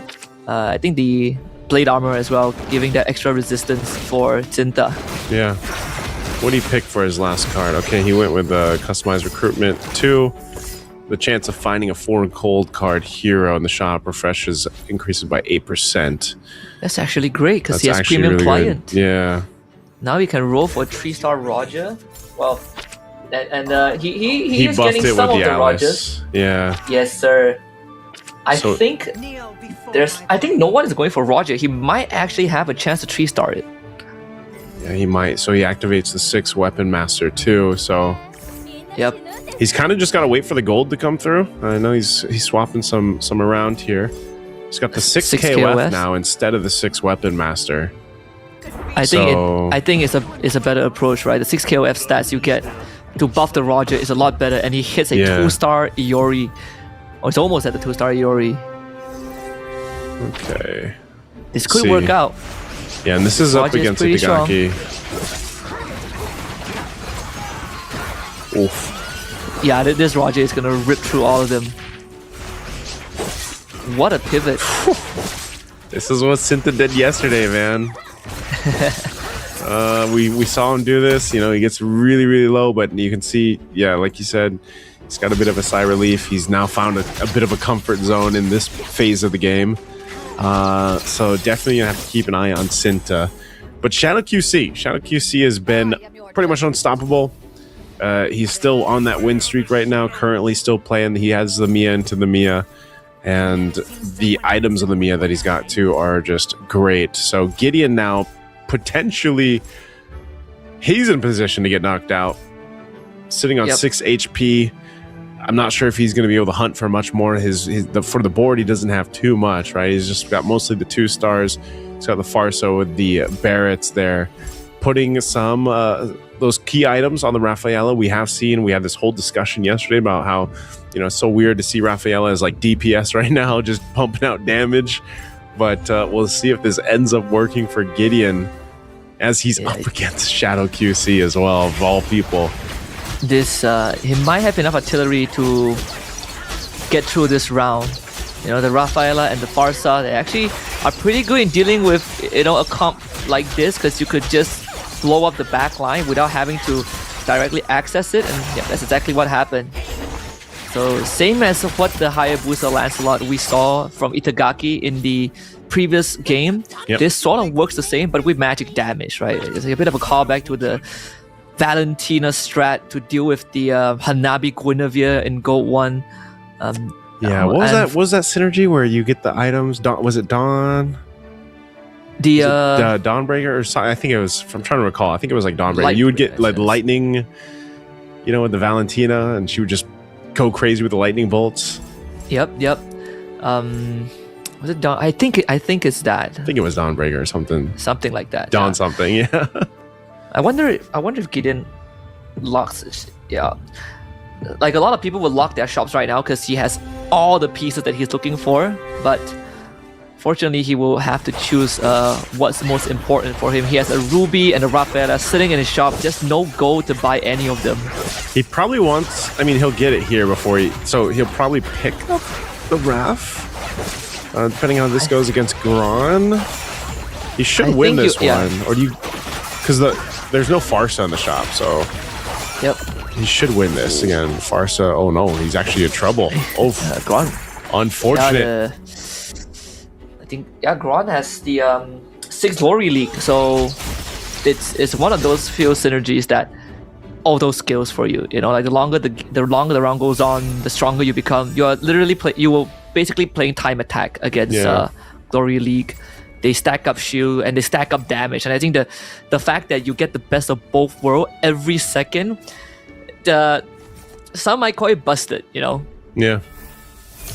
It's the long game within the game, basically. Like. We lost 3, so we're down to 5. Cinta, what did Cinta end up picking up? Did he get the Benedetta? Yeah, he went with the Benedetta. So he's got the buffed up Alice version of the Benedetta. So he used his gaze, the Abyssal Gaze for it. So his Abyssal Gaze is on the Roger and the Benedetta. And then, of course, the Yori Yagami. So he's rocking a pretty good, solid lineup with this. And then, of course, you got the Mortal Rival synergy to help with a little bit of extra damage coming through, and even that damage reduction. But he's still playing into the fact that you have this KOF lineup, essentially. We'll see how it plays against the Lungmat Pro. He's been pretty strong, man. Lungmat Pro's got this figured out, but can Cinta make it happen? Oh, really, really close here. He can. Benedetta, though, is just Too strong. shredding, man. Good God, this banner is too strong. Like, again, has iframes, has a spell vamp. Oh, that almost was something. Who would have thought? And this is what I said yesterday, Husky. I was like, who would have thought a 3-star Alice would be so strong? Alice hits like a cannonball when he's 3-star and, you know, has all the Toy Mischief items, because the items they give you stats, sure, but Toy Mischief synergy itself also, you know, like gives you hybrid defense. It's that Kagura shield too, man. Like, it's That so too, good. Like hybrid, what was it? It gives you a shield, yeah. And then the shield value increases like what, 140% of your HP. And then the Toy Mischief synergy gives you hybrid defense, and then he basically just waits for, you know, like in boxing, where instead of going for like quick jabs, you just wind up with every punch. Wait for the haymaker. So that's what Alice does, just haymakers you. Oh man, that's gonna be. I don't know if anyone's gonna be able to beat Lungmat Pro with that. Let's go ahead and take a look at Gran here, up against the Moon, or no, up against Shadow QC. Still playing into that Mia. He can't get to the backline Mia just yet, but he's got a pretty tanky front. The Ruby's going to go ahead and maneuver over to that side, so that might be enough to go ahead and clear this out. Even with a Benedetta just kind of on the battlefield, the Heart Bomb's going to proc, but it looks like it's actually going to be just really good for Gran, as this Ruby is just tanking up so much. So Shadow QC takes another hit. You can see between our 3 players here, other than Lungmat Pro, the 4th one sitting at 91, anybody could get knocked out for the next round. Shadow QC has ran out of steam. Just not enough damage on the Mia. It feels like a wet noodle fight. I think the Mia has like the Defender Power Crystal, the Lunar Bow, the Sea Halberd, and the Haas Claw.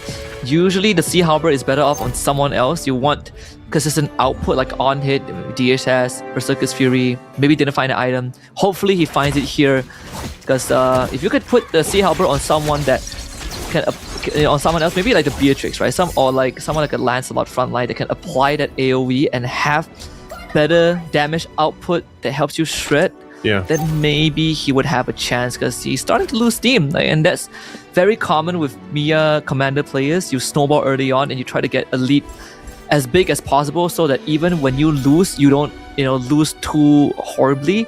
Yeah. But we can see that the gas is running out.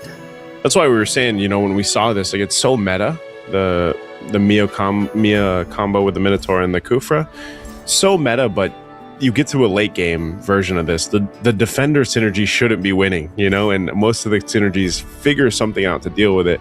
That's kind of what happened. But still, Shadow QC with that and this kind of synergy, what we have said is it pretty much almost gets you to a top 4 finish, which in the long game with how our grand finals is going to be working could be kind of the move here. Now Itagaki, we're going to be looking at him if he's able to go ahead and survive.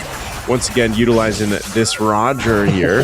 This time, pretty good damage with his Benedetta and the Roger, plus that Ruby. So Itagaki will go ahead and stay on through even after that comes through. Gron going to be bowing out here as we are now down to 3 for game 2. Yeah, Itagaki, another top 3 finish. 2 HP on Shadow. Now I'm ready for those cursed So close. Yeah, top 3 again for Itagaki. The Ruby. Having the Ruby that has the Ancient Wrath equipped, so you basically draw some of the enemy chess pieces away from your board at the start of the round, and then Ruby gets to easily move to the backline as well. So you not only sort of distract the enemy tanks, but they also cannot kill you, which is a big thing. But also something very important to point out for Longmat Pro is that on top of his 6 Toy Mischief synergy, he also has the Mischief Gachapon, which means that you get an extra Toy Mischief equipment, and every single Toy Mischief equipment equipped on a hero gives you more attack, more stats. So those Haymakers could easily be a KO punch with every swing. Yeah, we'll see if anyone's going to be able to do anything against Longmat Pro, but right now, as we're looking at Shadow QC, he has that Mia popping off this time again in the back. Will he be able to get through this? There's some shields. His front line's still pretty tanky, utilizing that heart bond too, and he might be able to just go ahead and pull this off. The Mia still trying to pump out the damage here, but this Benedetta just with a sliver of health will get the Electro Final blow off to proc the heart bond. So the Mia's going to be back up, and that is going to come through. What a timing to use that heart bond to utilize the win here. And we're down to Longmat Pro and Shadow QC. Oh, I can't believe it. The Kufra was actually the MVP, because the Kufra got full mana in the last second and killed off the Benedetta. Yeah. Because I think if the Benedetta lived, this round would have been over for Shadow QC, and Itagaki will be at like 15 points. And even then, he still finished 3rd place, which places him at 14 points by the end of round 2. 4 points away from unlocking the condition to win the final. So, not too shabby. But now the biggest boss lies ahead. Is Longmat Pro with his 3-star Aulers and basically a decked out Toy Mischief synergy. I think there might be a chance, as long as the splash damage don't just kill off the front lines quickly. Yeah, this is going to be a close one. We'll see. Longmat Pro did lose his last. Shadow QC dealing with this Barrett's here up front.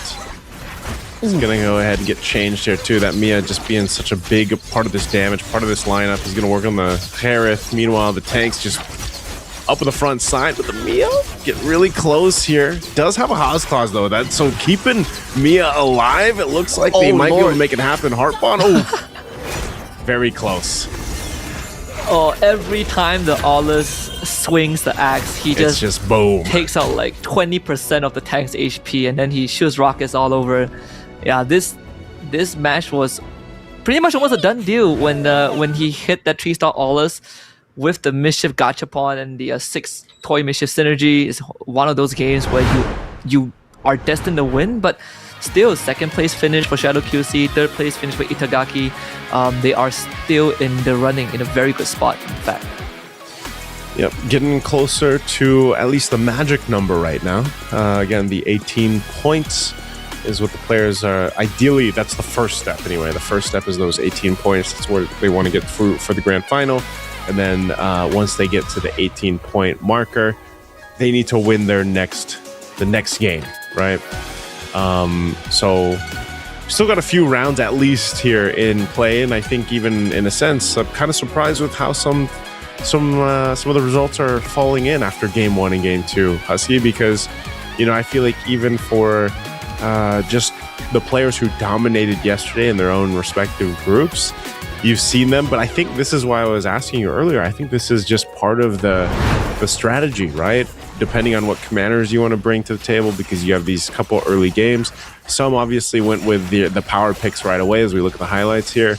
But, before we enter game 3, I think that's where we start to see maybe a switch up happen, maybe a bit of even a game plan, because even, for example, like the Alice from Sinta, I wasn't expecting to see the Alice this early on anyway. And even like we talked about with the Paquito, man, I don't think the Paquito ended up working out the way that it wanted to when it was picked up.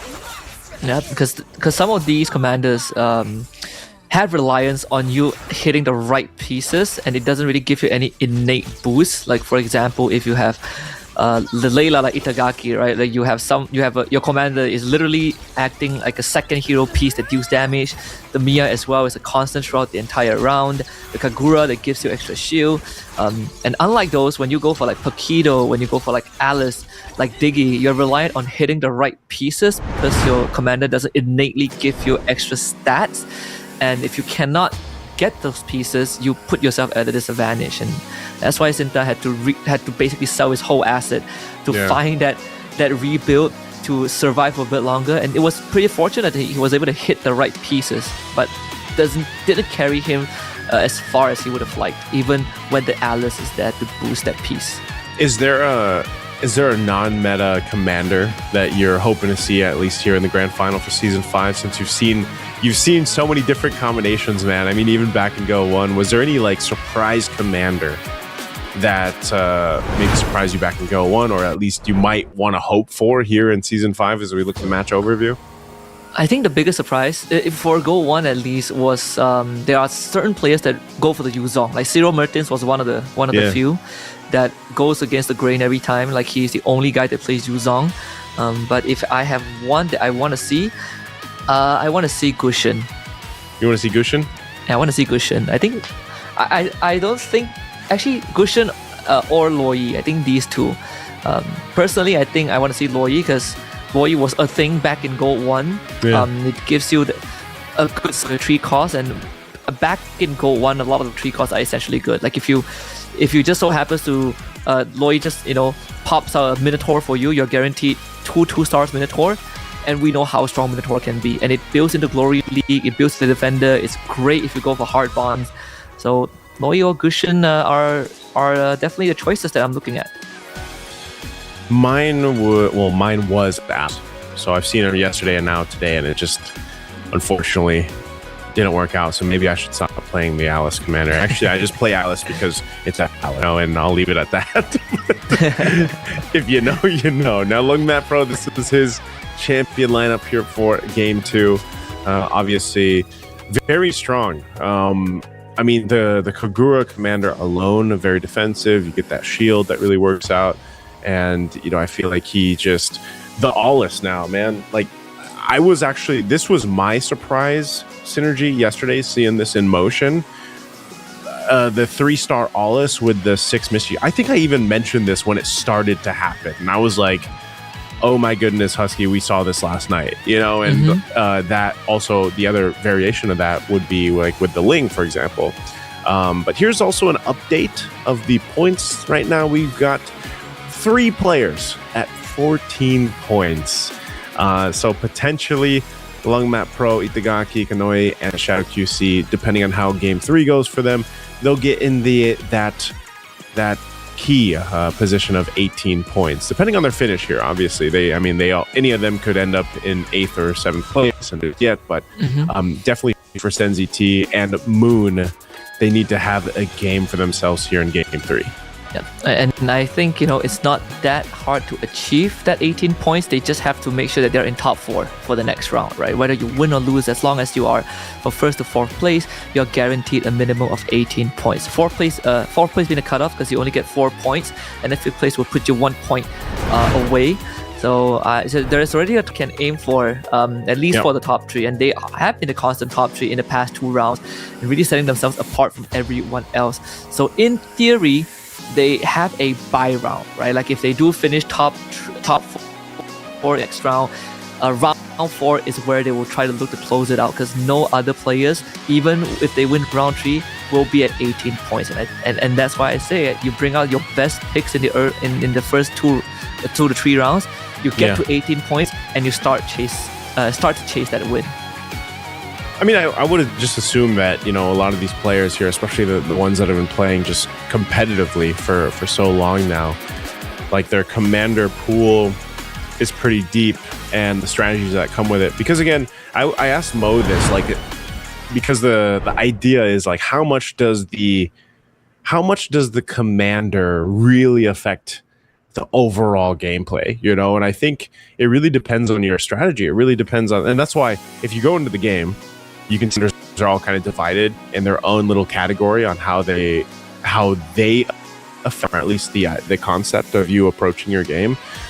So the impressive thing is when you some of these commanders picked up, and then how the players choose to play around what the commander provides. I think that's the deep thing we look at here, and just how much a commander could potentially affect the game. Yeah, and it also affects sort of like the pace you want to play at, right? Like we we did discuss on how tempo really matters. We saw in round 1. In fact, there is quite a bit of contrast between round 1 and 2 in the early war. Plenty of Soul Vessel and Hard Bond for round 1, but for round 2. A lot of these players actually just go for Hard Bond Scavengers, and they completely omit the Shadow Vessels, the Soul Vessels, maybe because they did. But no one's like this. No one likes the Soul Vessels, man. I mean, it's sort of a gimmick, you get an extra piece, but that piece needs other pieces to empower it, and you need to invest items into it. I think it's a lot more effective back in the Gold 1 era than it does now, unfortunately. Like, it probably gets you through the early game, but because of Hard Bond, like, why would you go for Soul Vessels when the when his sexier older brother Hard Bond is around? Yeah, basically at this point, so we're gonna see again. Is that that's the PNK that's coming through. We've still got the Angelas that'll eventually come out here. What else? The Karina, Guinevere. So I hope we get, what I'm really hoping for is that we do get to, let's say, the Game 7s, Game 8s, because that's where we see the more unique commanders being picked up here. Even so, we're going to see, what's this? The Guinevere's there, the Ruby, of course. This time the Ruby's going in the hands of Itagaki Kanoi. Again, the players that are sitting at 14 points, too, is something you want to watch out for, because Long Mat Pro, being at 14, if he's able to go ahead and get himself a solid finish once again, especially with a Minotaur, he's going to be in a really good position going into Game 4 eventually. So very strong. We also had there's the Popo and Koopa that was picked up by Moon. One of the more common commanders we saw back in Go 1. So let's see. I mean, Karina is also quite a popular popular commander pick back in Go 1, just because you get to snowball, right? Like you get to basically execute hero pieces in the early game, and then it gives you the econ lead, and then you start building up your pieces, and your carry basically becomes that core piece that's going to get you through until stage 3. So seeing the Karina, let's bring back some of those Gold 1 memories, and bring out the there Harley. are heroes that fit very well on it. Yep. Do you like the Harley? The Harley, I mean, Harley to me feels like a gimmick commander, but I wouldn't mind seeing it every once in a while. You know, open a 5-card shop. Why not? Yeah, that's why I was saying. I'm hoping we get to, to actually go the distance here and end up seeing how many unique commanders can get brought up. So let's see what ends up happening here. Early stages, the go cards. I don't think there's anything. Yeah, we did actually. So we got a Moskov going up for Gron. So he's going to go ahead and get a little bit of extra heroes here. We do have the Soul Vessels being up by Shadow QC. Anything else? Let's see. PNK. Yeah, the Xylon going over to Gideon. So Shadow QC has the Angela, which could allude to a good hard bond or weapon master comp. That extra shield is always great. It's another variation of the Aweless Haymaker that we saw from Long Mac Pro, if he gets to build into it. Yep. But now that I've given it some thought, if I really want to see a commander that ignores meta and is just for the sake of it, I want to see that Lilia. So I remember back in season 3, like when Lilia was first released, it was everywhere. People just cheese all the way because you consume your whole shop, but you hit your power spike so quickly. If people don't know how to deal against it, then you just win the round. Just win the game. Bit of an annoying gimmick, but sometimes it's a way to have fun with the game. I think gimmicks for me, if you want to call them gimmicks, if you want to take it a risk, a little more risky play, or if it's the commander, if it's your strategy, that's how I like to play Magic Chess, man. I mean, it might not always work out, and that's why when I came into when I saw the Toy Mischief synergy actually be introduced into the game, I thought it was so fun. It was so fun to actually just play, but also just to watch, like effects wise, and everything else. I think it's very, it's a different approach basically. And if you've been playing Magic Chess for a while now, ever since it was just an app within an app, it's nice to see these more unique synergies actually being utilized, especially here in competitive play. Yep. The even for like the Toy Mischief is actually also one of my favorite synergies when it was first introduced. Like I would just roll down so that I could get the synergy. It was my replacement for the Northern Vale Bruisers, which was basically a pop stomper, right? Back in the earlier days. You supercharge your Masha with the Bruiser synergy, you give her Northern Vale and she just tears through everyone because it does true damage, so tank items don't really matter. Toy Mischief takes that and puts it in a better place, that it doesn't feel like you're helpless. It doesn't feel like, oh, I built a front line but my front line dies anyways because the enemy does damage that ignores my resistance. In this case, I wonder if at any point, I feel like one of the synergies that probably needs a bit of a reintroduction or revamp, some tweaks or revamp would be Beyond the Clouds. At least not in season 5. At least in season 5, because season 4 Beyond the Clouds is pretty good with mages and stargazers. Again, the Valentina loves Beyond the Clouds because you just one-shot everyone, and it's a good answer to the Guinevere and Hanabi. But in season 5, it definitely has fallen off because it in terms of value, it takes too long to really ramp up. To build up, yeah. It's such a ramp up, and there's just not enough ramping happen. Unlike, for example, like the Neo Beast, when we see the Neo Beast, which surprisingly we don't see much at all in this one, but that's also a bit different than what we saw in the semifinals, where players were going with Neo Beast and they were purposely losing those rounds up until almost sometimes the mid game to get that 300-point Neo Beast chest, and then they would pivot into their game plan. So we haven't seen that just yet. I'm wondering if some of that strategy will be saved for later on once we get to like the crunch time here for the rounds. But right now it's just a pretty safe start in a way. You can see Gideon obviously taking a ton of damage. I just don't think he's found what he's looking for. He is going to be playing into that scavenger, just kind of searching for what he wants to build. Again, with a Karina too, you can see he has the potential for Gideon here to turn things around. But looking at Sen with the Guinevere. Yeah, Guinevere. Pretty solid start though. Glory League 4 already, but we might lose this one over to Garon unless they're able to. Yeah, he can't keep the game going on too long just yet with that Glory League. So even though he's got that Beatrix, it's just not enough. Yep, the front line hasn't been built up just yet. So slightly unfortunate.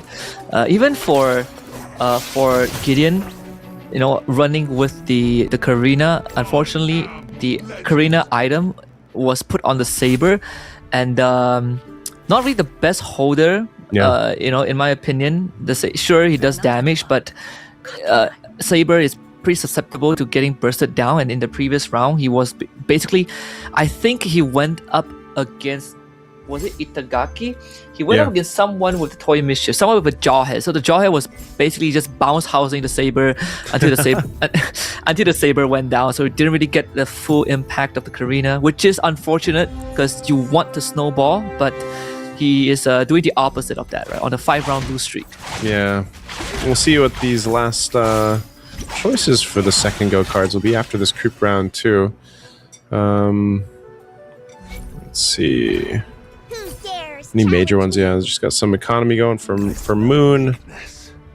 Got the Clawed Theft device for Gideon. I'm not sure if he's actually going to pivot now here too. He's going into, it looks like, Harp Bond with Swift Blade.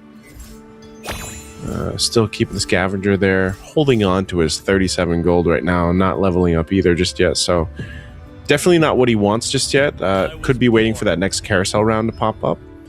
And then we'll see what Gideon decides to do. There is a chance also, just because he's running the Karina, that once he finds what he wants, and he's got those blades that can help him out, could be pretty a big turnaround later on. Cinta sitting at top, of course, still working on things with this Fanny commander of his. Did go for the Zilong commander card, so there might be room for him to go into KOF in the late game, or Weapon Master, maybe like a Lancelot Benedetta. Sounds okay. Even the Hayabusa, right? Because you get extra attack chances, and you're just looking to execute your enemies as fast as possible. And he does have the Clawed Theft device, which acts as sort of like a buffer when you're behind, because it gives you the best in slot, the BIS, for your heroes, but at the same time buffs their damage by 15%. Just an extra boost in the power. But I think Gideon right now is relying mostly on the Scavenger to continuously have decent econ to work with, but then he's trading his health every single round for it. Sometimes you just gotta go for it, man. If he's gonna trade his health in these early rounds. That's why I think that the big carousel round is going to be crucial for Gideon, at least for now.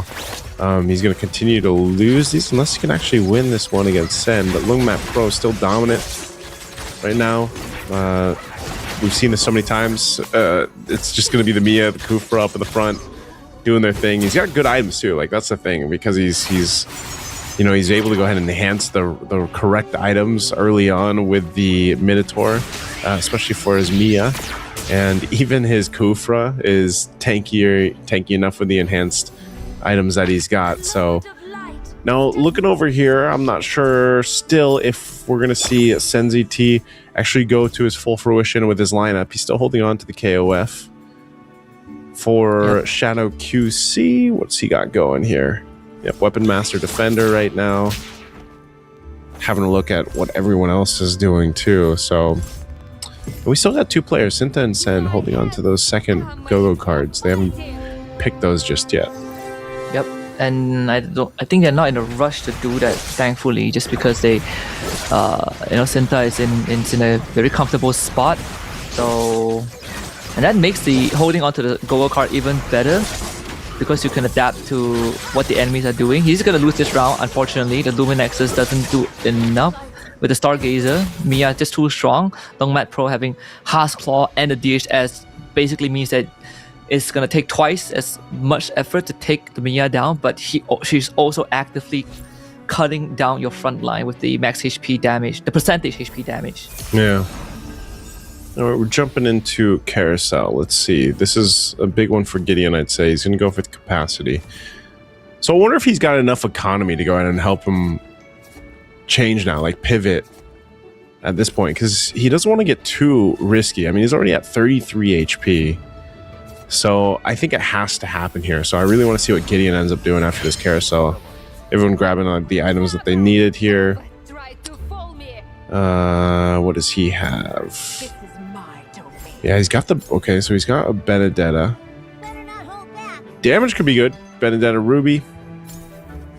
What else has he got? He's going to go ahead and sell.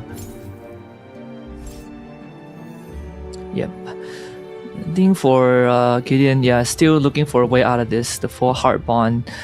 Yeah, he does have the Benedetta, which was what I talked about earlier on, right? Like you do have a way to play with the Benedetta because of the Xylong Spear, the Great Dragon Spear, and the Twin Blades. And he has the War Axe, so one star Benedetta should get him through some of the next few rounds until he hits a 2-star, which would drastically increase his power. But yeah, the Mia again, this heart bond, man. Might need some number changes soon. It was just unfortunate that Gideon had to go against Lungmat Pro there, but the idea is now there.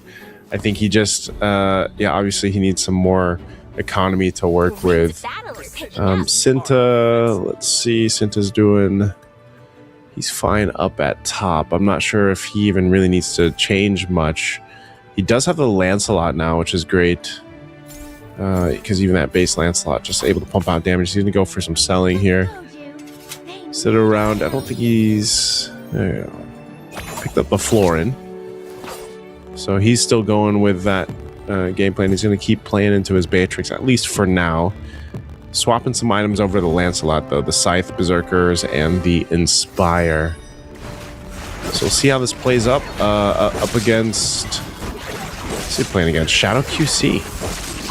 Yep. Even here, yeah, this should be an easy win for Shadow QC. Lancelot still not strong enough, sadly. The threat is the enhanced attack, especially, right? Like, sure, he gets to defend himself. I think 10% max HP, but the enhanced attack is what matters. And he has a BOD, so yeah, you might be a Lancelot, but all he needs is one good hit. Oof. Unfortunate for Grond there. Yeah, close one for Gideon. Gideon's been holding on at this point, man. That's why I said that was unfortunate when we got back from that carousel. The first thing he had to go against was Lungmat Pro, but the concept is there. Here comes the pickup for the third round of Go-Go cards.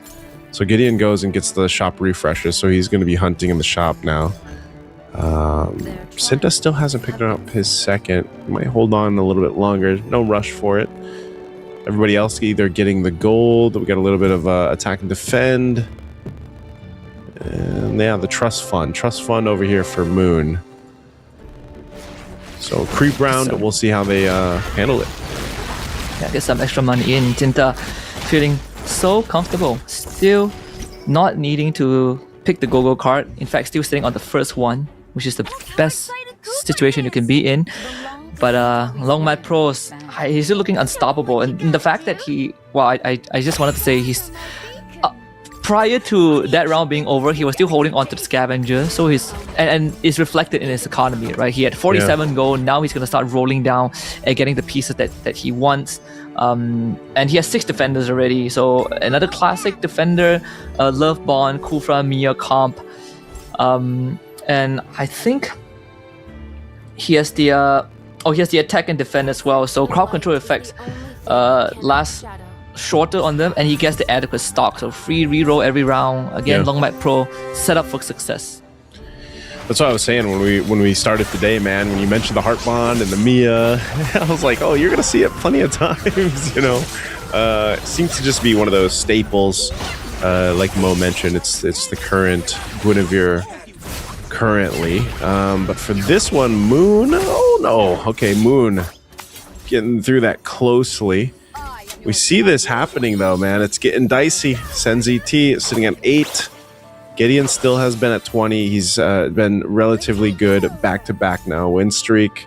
Lungmat Pro, no one has an answer for, which is a little scary because Lungmat Pro now, from game 2 to now game 3, has been pretty dominant, man. And so this one's definitely going to get him, at least in this, at this pace, it's going to get him beyond the 18 points that he needs to be in potential to win the next game and get a championship here. So we'll see, though. There's still good contenders between Itagaki and Shadow QC as well. Even up at the top, you've got Sinta doing much better. Needs to go ahead and get some points locked in here. We saw him perform so well yesterday. Now for Sen, is this going to be his last round up against Gran? It's getting really close. He's relying on the Valentina here, but there's a winner crown. It's going to be popped, and unfortunately, even with the other winner crown, can his K do it? Oh, unfortunate for Sen ZT as he has to bow out first. That was just unlucky because Gran had the exact same idea. Yeah. Going for the KOF, the 6 KOF with the 6 KOF with the, what's the Valir again? The Kyo Kusanagi. But what he's lacking right now is a proper front line, or at least items to hold the front. So he's relying on the rest of the KOFs to just stall, an extra 2 to 3 hits so that the Kyo and Valentina can start ramping up. But you can see even the Valentina and the Rafaela having war axes on them. So the item's definitely a bit off. So that might be a bit of an issue as the game progresses. But at least the top 3 are almost the same, right? Except for Itagaki, who is having a slightly tougher time. But again, all he needs is to finish top 4 and he will be within range of winning the whole thing by round 4. Or having a chance to win at least. Yeah. Shadow QC, very quick one, but man, it's the Mia from Lungmat Pro. It's, not going to be stopped in this one, at least. Shadow QC will take a hit. So we're in this section now as Gideon has to bow out. Two players down. We're left with 6. We're going to go jump into a carousel. But you can see, this is why I was talking about that. This is very reminiscent of our group of death that we had yesterday with Group B. Very close. Capacity picked up by Shadow QC. Capacity as well for Gran. Moon goes Claude device. Bruiser for Sinta. Lungmat Pro will get a little defense with the Dom Ice. See if anything's there. Good enough to change. Grom could potentially be the next to go down. He's got the 10 out of 10. Still playing into KOF. Is he going to switch anything around here? Doesn't have any gold, unfortunately.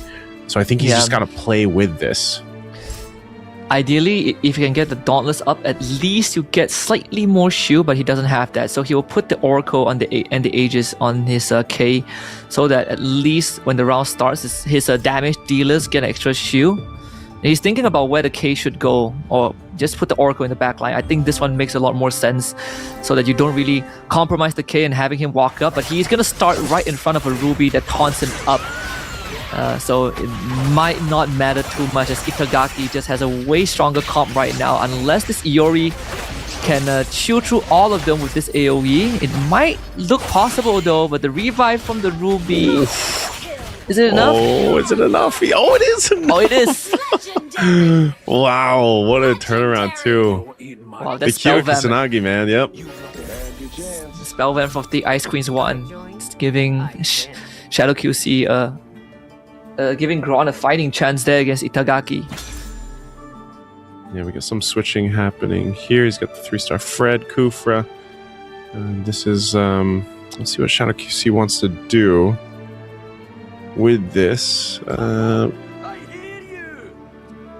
He's got no more gold to move around, so I don't know. I don't think he has much now. I mean, he's just playing into the Weapon Master 6, but relying on the Fred. We've seen Fred do some crazy things before.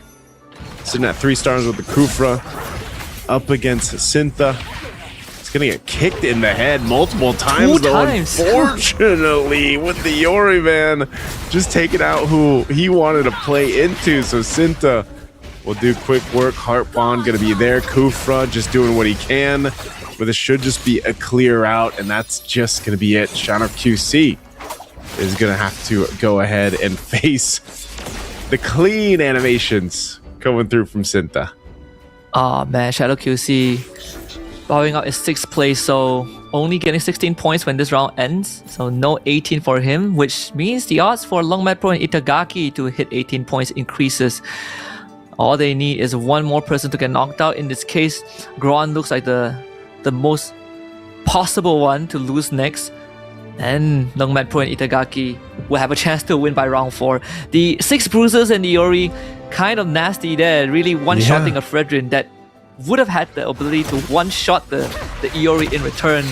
And not to mention, I think he supercharged his Edith as well, so when she pops out from the her mech, Primal Wrath, yeah. the Primal Wrath, she became another range carry. And he's gonna hit another Edith too. Again, no one's contesting the Edith, so if the round goes long enough and he keeps winning, he might hit a 3-star Edith. See if he hits it here at Dagaki. Take a look at what he's got going on. Doing the Rafaela move here alongside the Kyo Kusanagi like we just mentioned, but did he do a switch around? Yeah, so he did a little. So his Kyo's got the Winter Crown now, and then the Rafaela's got the Ice Queen. Yeah, this Ruby is going to be important. You know who she taunts up. Unlike the previous round, this Ruby doesn't have as much spell vamp. So the survivability does go down, and it all hinges on having this Kyo pump out damage. The Winter Crown, unfortunately, not enough of a distraction, and yeah, this Primal Wrath, it is going to work again.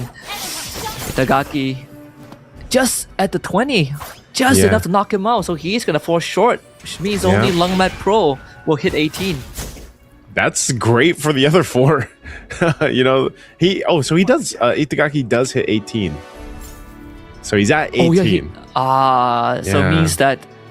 Wait, so Itagaki took a flat 20. How much did... We have to check later on after this, right? Yeah, we have to check. It's just a little bit... Itagaki does hit 18. So that means that... 18. So Gron took a lot more excess damage because he only has 1 health. That is pretty unfortunate. Yeah, unfortunate there. Lungmat Pro, though, with this Minotaur like we've been talking about, he's got this built in.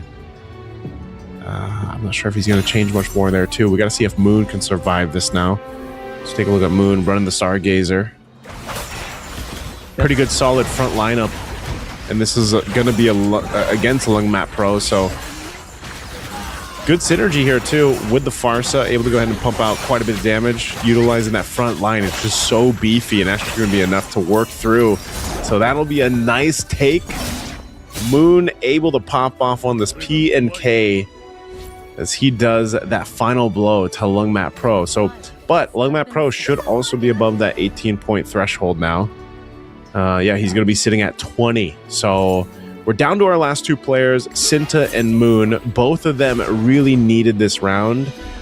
If Cinta gets this, then he'll be sitting at 16 points. Obviously for Moon, he's in a really good position to get closer to that 18-point mark if he finishes here in first place. So he's still got a lot of ground to cover though, man. Sitting at 3 points. Moon's had a phenomenal game 3 under his belt. Can he end it here in a top place finish? Cinta at least has a 2-round buffer before he's put in kill range, so some opportunity there. But there is a 3-star Cyclops on the side of Moon. Pretty interesting that this game 3, most of the players ended up with a mage board except for Cinta, who goes for 6 bruises, and with the bruiser Edith too. I don't think it's going to be enough, sadly. The magic damage from Moon can be quite a problem. But there is a way out of this, because earlier on, Gron was the only other player that has the Edith, and now that he's out, all the Edith are freed up. And Cinta has some good econ to work with at Commander level 9. Now, with some decent rolls, he might be able to get to the 3-star Edith. 3-star Edith, with the downside that he doesn't have any go-go card that facilitates that. So if he hits another 3-star 5 cost, it would be a callback to yesterday where he wins a game just because of that. Yeah, is he going to actually go for this Edith then? Or just like you mentioned, you have... Yeah, There's the Yuzong too. Yep, the Yuzong. I think he's going just for the 3-star Yuzong if he can. I mean, he's got 24 gold to work with. Meanwhile, Moon, doesn't have much more economy left, but Moon's lineup's been pretty solid. He actually did the last blow to Cinta. Goes for the Exorcist here, switches things around. Could be playing for it in the next one. Let's see if this is enough for Cinta to knock out Moon. Again, he's going for that Farsa and the Esmeralda up in the front, so it's going to be doing a lot. Another kick comes through. Oh, this might be enough. Moon, holding on. There you go. After that, Moon will go ahead and do some more damage. It brings it down to 1. 9 HP here left for Cinta. Moon has been on a win streak. He's been making this synergy work that we haven't seen too much of. Like, again, it's not often. Even yesterday, we didn't see too much of this Stargazer Dauntless combination work. Yep, and here comes the hard roll. One more Yuzong piece. That's all he needs. Oh, even for Moon, man, all he needs is another Farsa. Yeah, he's starting to clear his board. Yeah. Oh, yeah. This is going to be very close. He needs that Yuzong piece right now. He's not coming. Yeah, it's not coming. Oh, got it. He got it. Oh! Right on time. He got the 3-star. Oh, he got the 3-star. It's going to come down to this. But there's a 3-star Esmo on the other side. I'm not sure if this Yuzong is enough though. Yeah, this Yuzong against the wall. It is the Exorcist. It can come back to life. He can come back, yeah. There's the winner crown. Popping off. Nope, that's not going to be enough, man. There you go. Man, talk about the work Moon did through this. Cinta's going to get the second place finish. Moon coming through on the PNK. Again, one of the commanders we only got to see once yesterday, so congratulations there for Moon. Was sitting at 3 points, so now at least with this win, getting him a solid 8 points, get him closer to the 18. He has still some ground to cover, but well played right there by Moon. So our top 4 for that one: Moon, Cinta, Lungmat Pro, and Gran. And we got a couple players sitting at the 18 plus mark, man. Yep. So far, it's just 2. It's Itagaki, I think, Itagaki and Longmat Pro. Yep. So those 2, as long as they win any round after this, any game after this, they are going to be crowned as the champions. Pretty unlucky for Shadow QC. He was 1 point away, so that means he needs to play a minimum of 2 more rounds to win the whole thing. And if I've seen crazy developments like at Gold 1 where you have players sitting on 18 points by the end of round 3, and then they don't win, and that's how Floxy walked away as the first world champion. But this game definitely came pretty close. Like, a lot of these players ended up pivoting into Kyoku Sanagi, Rafaela build, as opposed to the Heartbond Mia that we saw in the first 2 games. But in the end, it's just 3-star Esma, 3-star Cyclops, a bit too much for a Bruiser comp to deal with. And again, that's sort of like one of the weaknesses of a Bruiser comp, right? You are forced to interact with anyone in front of you, and the longer you take to get to the actual damage dealers, the less the time you have to win the round. Yeah, that's why I like to. Again, that's one of my favorite things about Magic Chess Go-Go is just, the variety. I guess if you're just someone playing at home and whatnot, you might not get to see as much variation in terms of like tournament format, where you get to see all this, especially the different commanders coming through because of the ban on that. But it's nice to see. It's nice to see that for Game 3 we have a very different idea happening here for the top 3, top 4 finishes, and you're just going to continue to see that develop, because even so, like the way that was played out, man, I think it was a bit of timing, of course, on his end, but I think for Moon to bring that and then bring the PNK, like, and wasn't it he had the Xylon card, right? Mm-hmm. Am I thinking right? And you mentioned this early on.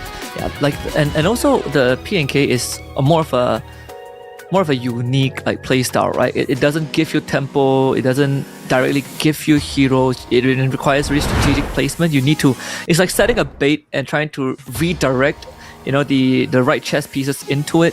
One of the players that plays a lot of PNK. He didn't have the Xylon, my bad.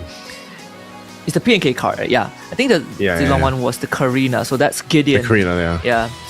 I think one of the players that played a lot of PNK was actually Finn. Again, in Gold 1, he was one of the players that consistently picks PNK and makes it work, always gets like a top 3 finish. But it's definitely not a fan favorite because of how different it is, right? It feels very conditional, and you need to understand how the chess pieces interact. But when you make it work, it can work wonders. You save gold, you save econ, and you basically get copies of heroes for free. And in this case, it helped him hit 3-star Cyclops.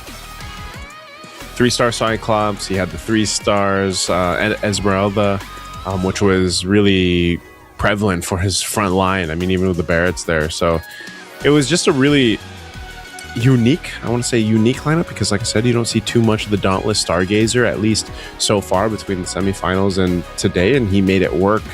So, and with the Popol and Koopa. So really good round there, I would say, for Moon. We mentioned he needed that. I think now as we look at the standings currently, this is what we're talking about. And for the other players competing here, obviously they're going to be eyeing Lungmat Pro and Itagaki Kanoe to see what they end up doing, because even down to the commander choices that they're going to be prioritizing, then synergy wise, they can't let these guys get the win in this next one. Yep, I think Itagaki hasn't played Minotaur yet, so there are still power picks there for him. Longmat Pro, he has played the Minotaur Mia, and I don't remember what the last one was, but I feel like they still have a pretty decent chance with the pool. I think Itagaki also played the Fanny as well. So yeah, Minotaur still, I think, pretty much up on the table. If you want to go PNK, there's that as well. But for the rest of the players, like you said, they probably would have a target on the backs of those 2 front runners, because their grand finals might be cut short if either of those players win. So you guys in Go won, because I didn't get a chance to go ahead and watch that, since I believe I was casting, or we had just ended the M7. How many rounds did it end up getting to, did you say? We went the full distance, so to full 8 games. Full 8 games? Yeah, and that's how Floxy won. Because like, even by game 7, the winner just hit 18 after game 7. So it's pretty unfortunate. But it was quite a grand finals, because I think there were a lot of pivoting, and Floxy was playing a completely different game from everyone else, which helped him win in the very end. But yeah, we went the full distance. Yeah, this is hopefully we do get to that point where we at least get to, this round 6 or game 6, game 7. It would be kind of crazy if we ended up somehow ending it, getting a champion here after this. Again, there's only 2 players sitting at the 18 plus points at this point, so still plenty of room, plenty of time, plenty of strategy to be put out there by the other teams. And also we'll have to keep an eye on what synergies will be prioritized by our 2 players sitting there up at top. So I also want to be keeping an eye, of course, see if Moon can replicate his last run here. Be impressive for him is he able to get back-to-back first place finishes. But we'll jump into the draft for game 4. Yep. And depending on the ranking of the some of these players in the previous round, it will determine who goes first. In this case, we did talk about the PNK might start coming out, and in this case, Gideon will be the one that pilots that, the Ruby for ZenZT. Shadow QC, I think at this point it's quite evident some of the players and the playstyles that they prefer. For Shadow QC, it is about tempo, as he goes for the Karina. We see the Kagura for Itagaki as well. More of a utility-focused player instead of just full-on aggressive. And Lungmat Pro with the Gushin. I did say if it's between Gushin and Loyi, we got the Gushin out. The Minotaur for Gron, Diggy for Tsinta, MCGG. And Moon, plenty of options here. I feel like if you want to go for the Mia, you can, but he does go for the Lancelot, as he did finish first. So economy is sort of a non-factor for Moon in this game. He's going to be leveling faster than anyone else, but at the cost of needing to really ration his resources. But if he can get something like a premium customer or glittering jewels or anything that gives him eco or rerolls, then that would help mitigate the negatives of the Lancelot. Okay. Let's see what ends up happening here as we get all the picks are locked in. Lungmat Pro and was it Itagaki? Yeah, Lungmet Pro, Itagaki. Keep an eye on them if you guys have just been joining us. So, Gushin, the Kagura there. Yep. I think the Kagura too is such a. We saw this yesterday, man, because when me and Mo were watching through, I can't remember if it was Group B, but the Kagura came out so clutch in one of the wins there, just because of the fact that you have such a good power play in terms of defense, but also just keeping yourself in like really tight situations because of the shield, right? That Kagura provides. So it's I guess it's something that the other players are going to be wanting to keep an eye out for from Itagaki. Yep. And in this case, I did say I want to see the cushion, and Longmat Pro brings it out, so you get the extra synergy to really help you hit your power spike faster. And it's also one of the commanders that can contribute to you getting the Mystic Mail, the nice synergy requirements for the Mystic Mail. And I wonder if Longmat Pro will consider that. It is a viable pivot now going to the late game. You've lost your way. Just with the Gushin, yeah. Yep. Like, and we at most we've seen the 8. I think it was 8. 8. Mystic Meow synergy. So we didn't get to see the claws come out, but we'll see if it ends up happening here. First cards being picked up. Anything standing out? Let's see. Kagura for the PNK from Gideon. What else do we have? So Longmat Pro got the Weapon Master Crystal. That's already a pretty good start. That means that there's early opportunities to go straight into Toy Mischief if he wants. And he does have a Jawhead to facilitate that. He's got a Jawhead, I was going to say. Yeah. And a CC too, so the Weapon Master Toy Mischief looks pretty good.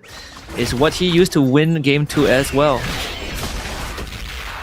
Yeah, he might be looking to replicate that, man. And as we saw, there wasn't much of an answer for especially the 6. If he gets the 6 Toy Mischief built into that. Let's see what ends up happening. What's Cinta sitting at here? Neo Beast, yeah, it just doesn't have much right now, so at least going to be playing Neo Beast.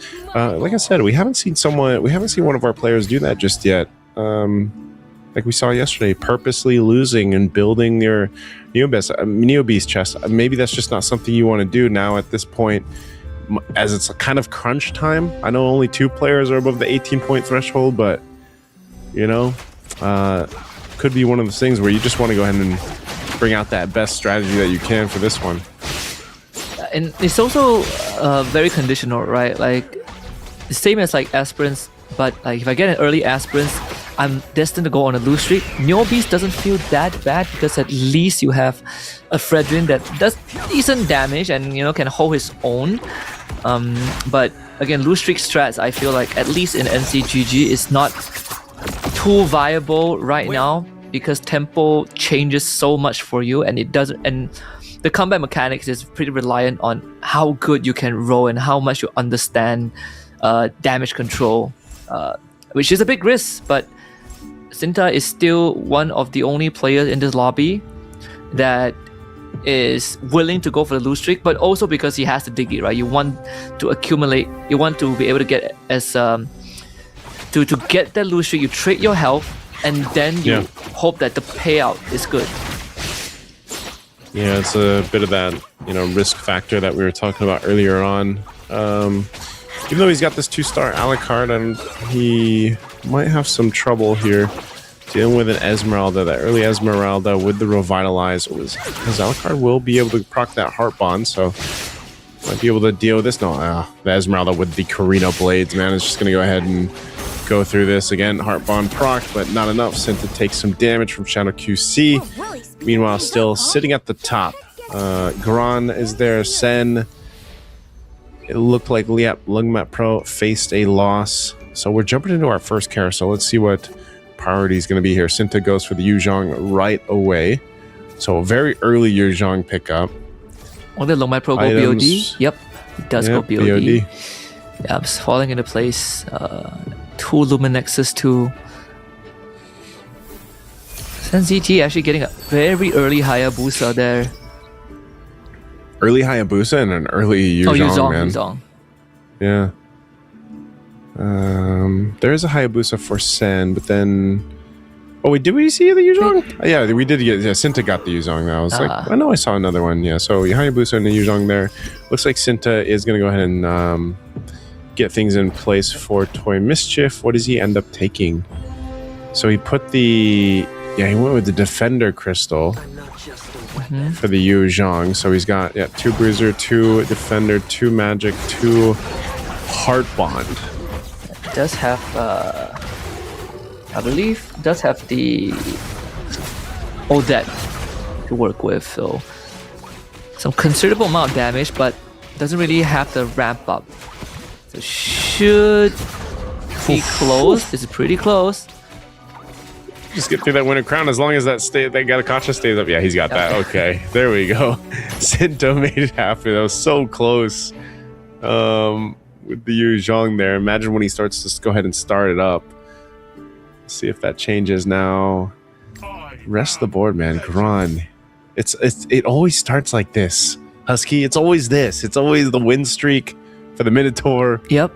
The commander with the Minotaur, Kufra, Mia. Like, he's going to have that locked in for at least towards the mid game. Then we see if anyone decides to handle Gron. So he's going to be pretty much in control right now.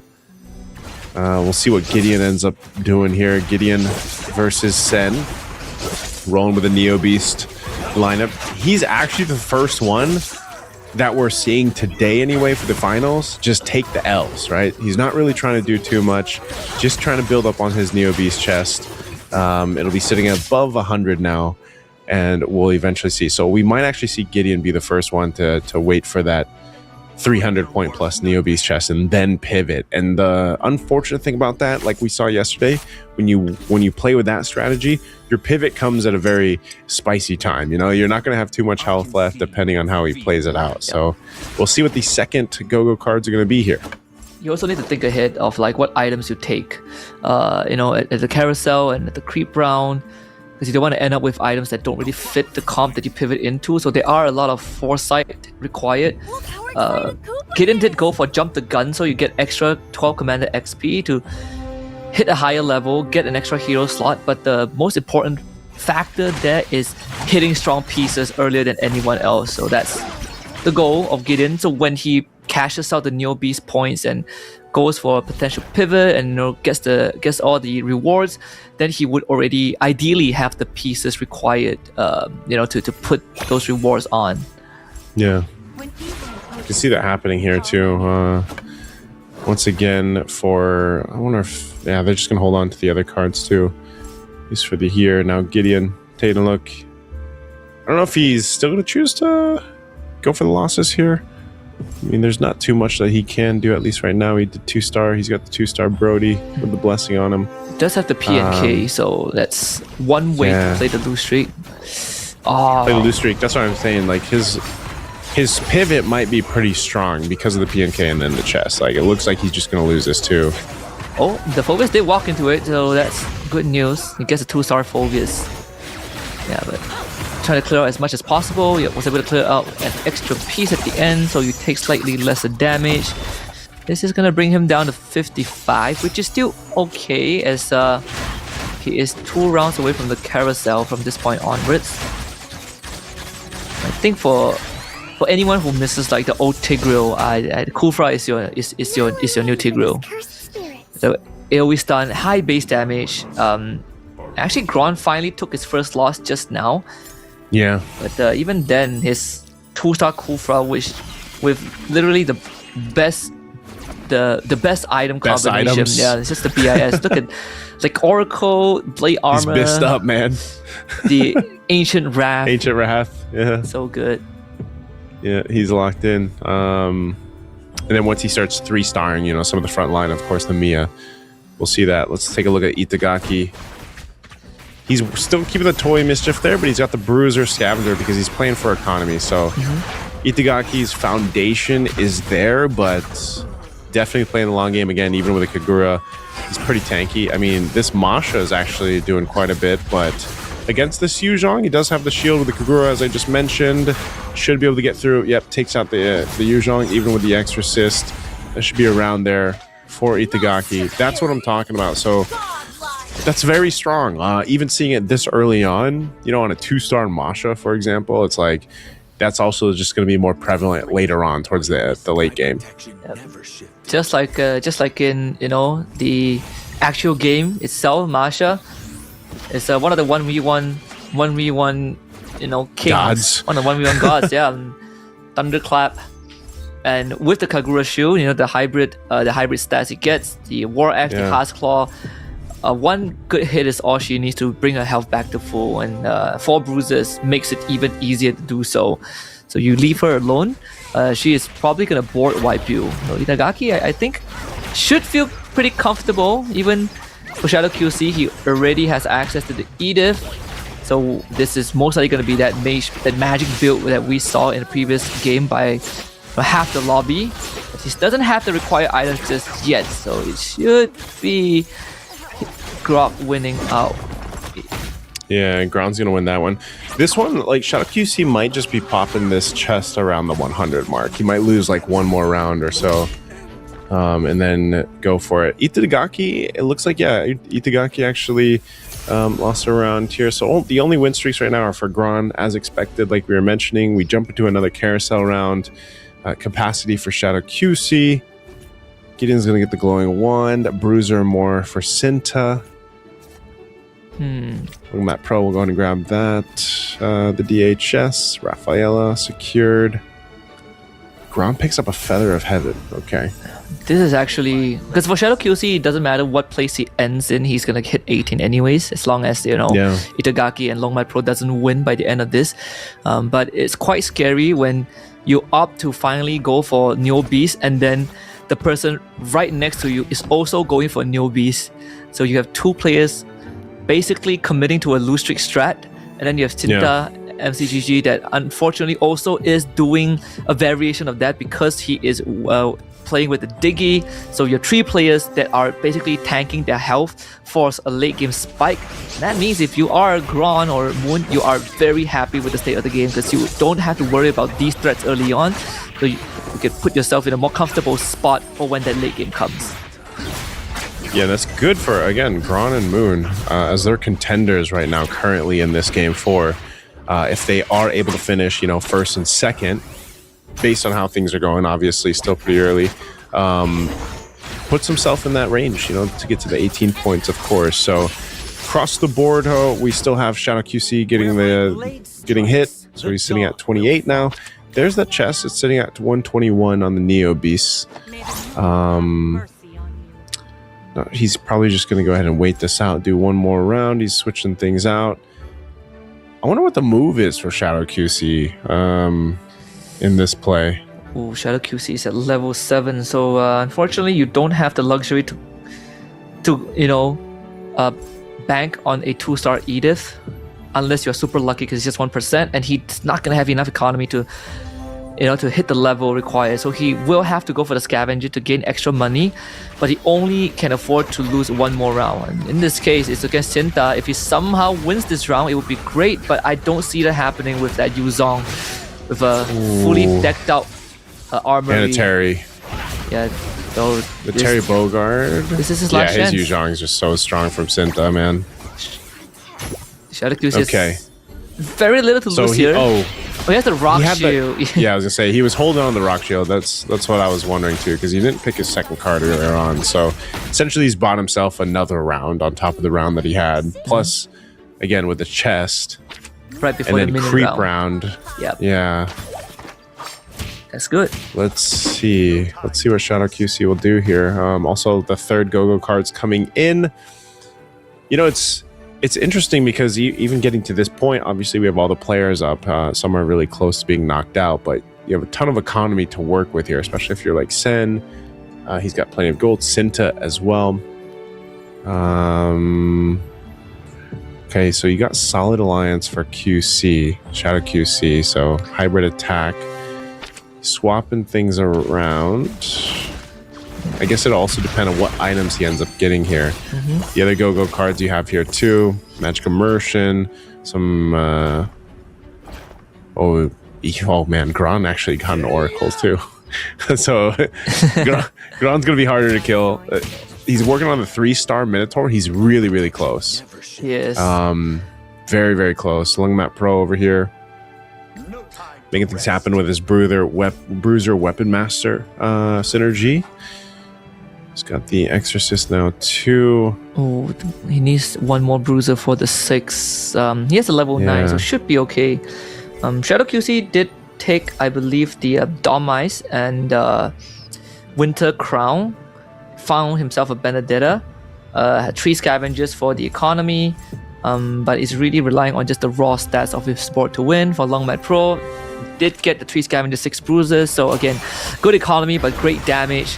Against Moon's comp, it might not matter though, because Moon's artillery might kill off the bruises before they touch the backline. They need to get rid of this Masha first. And the Masha just enough. Just the lifesteal. Dude, the Masha is a monster, man.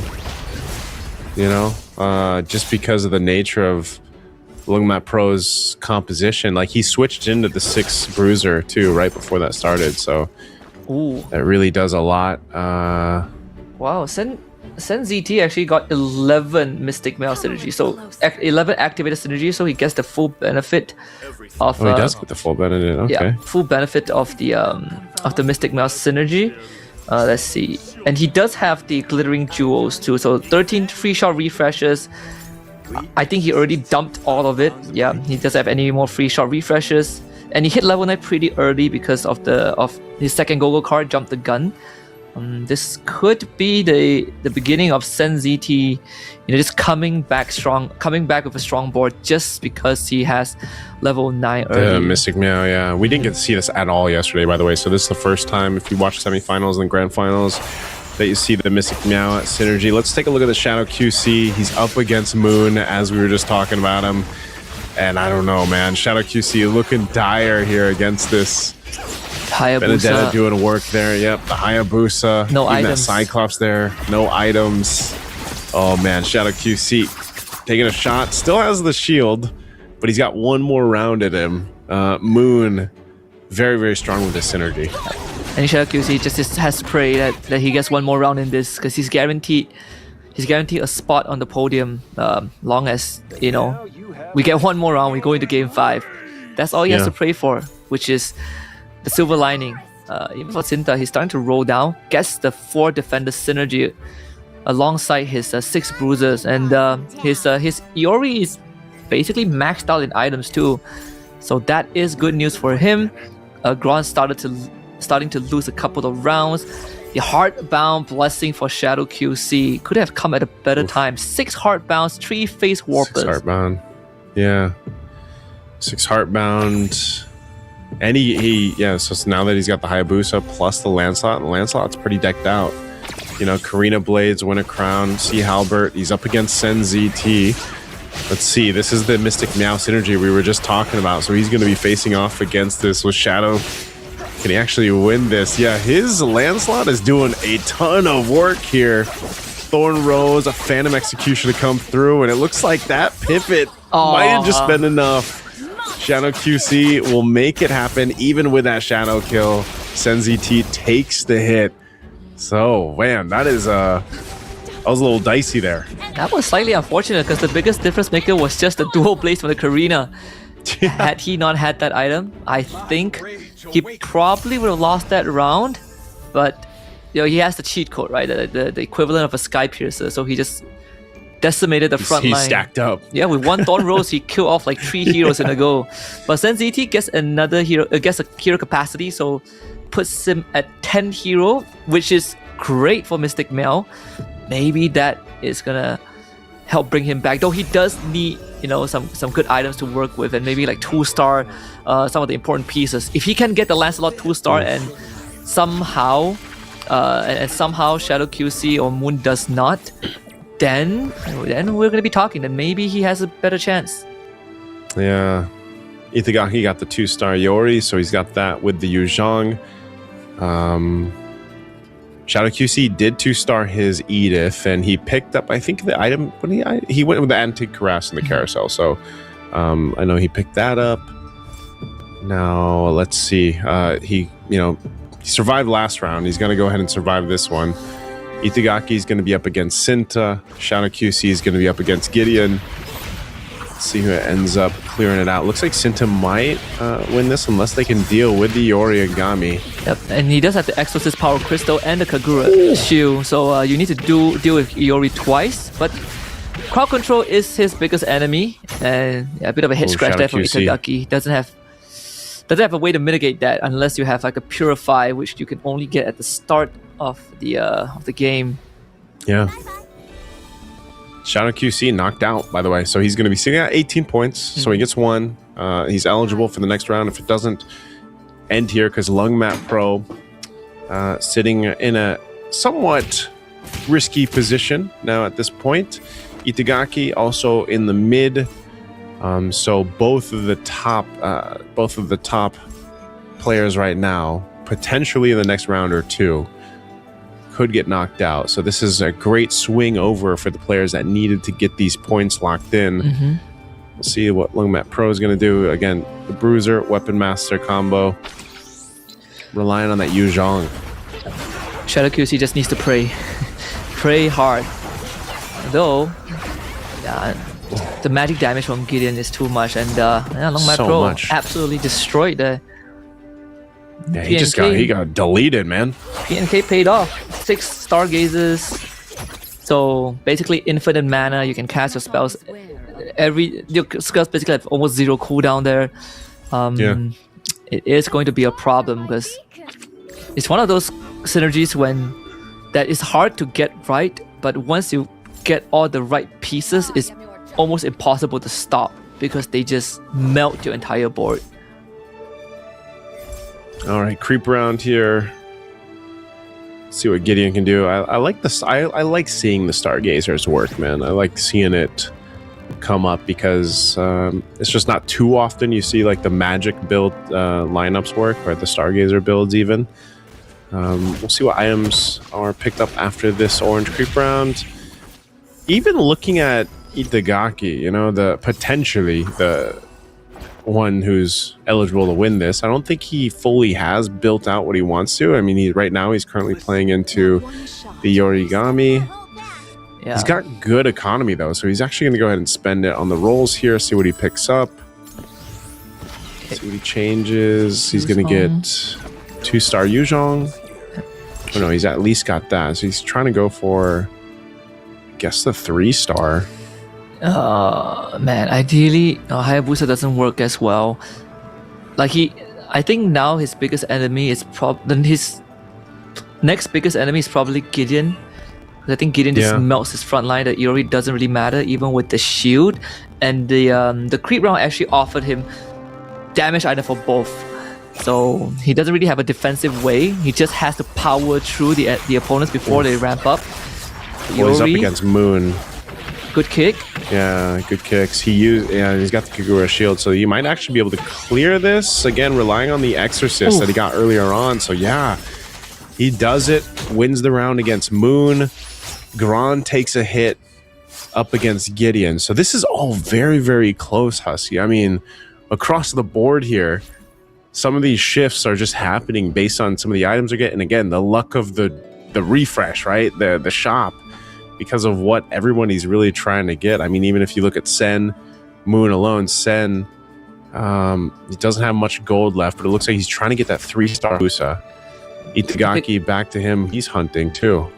He's basically locked into the Cho carry because he has the Exorcism and 6 Exorcists, 6 Exorcists, 6 Bruisers, everything dumped onto the Iori. So if the Iori dies, the round is basically over for him.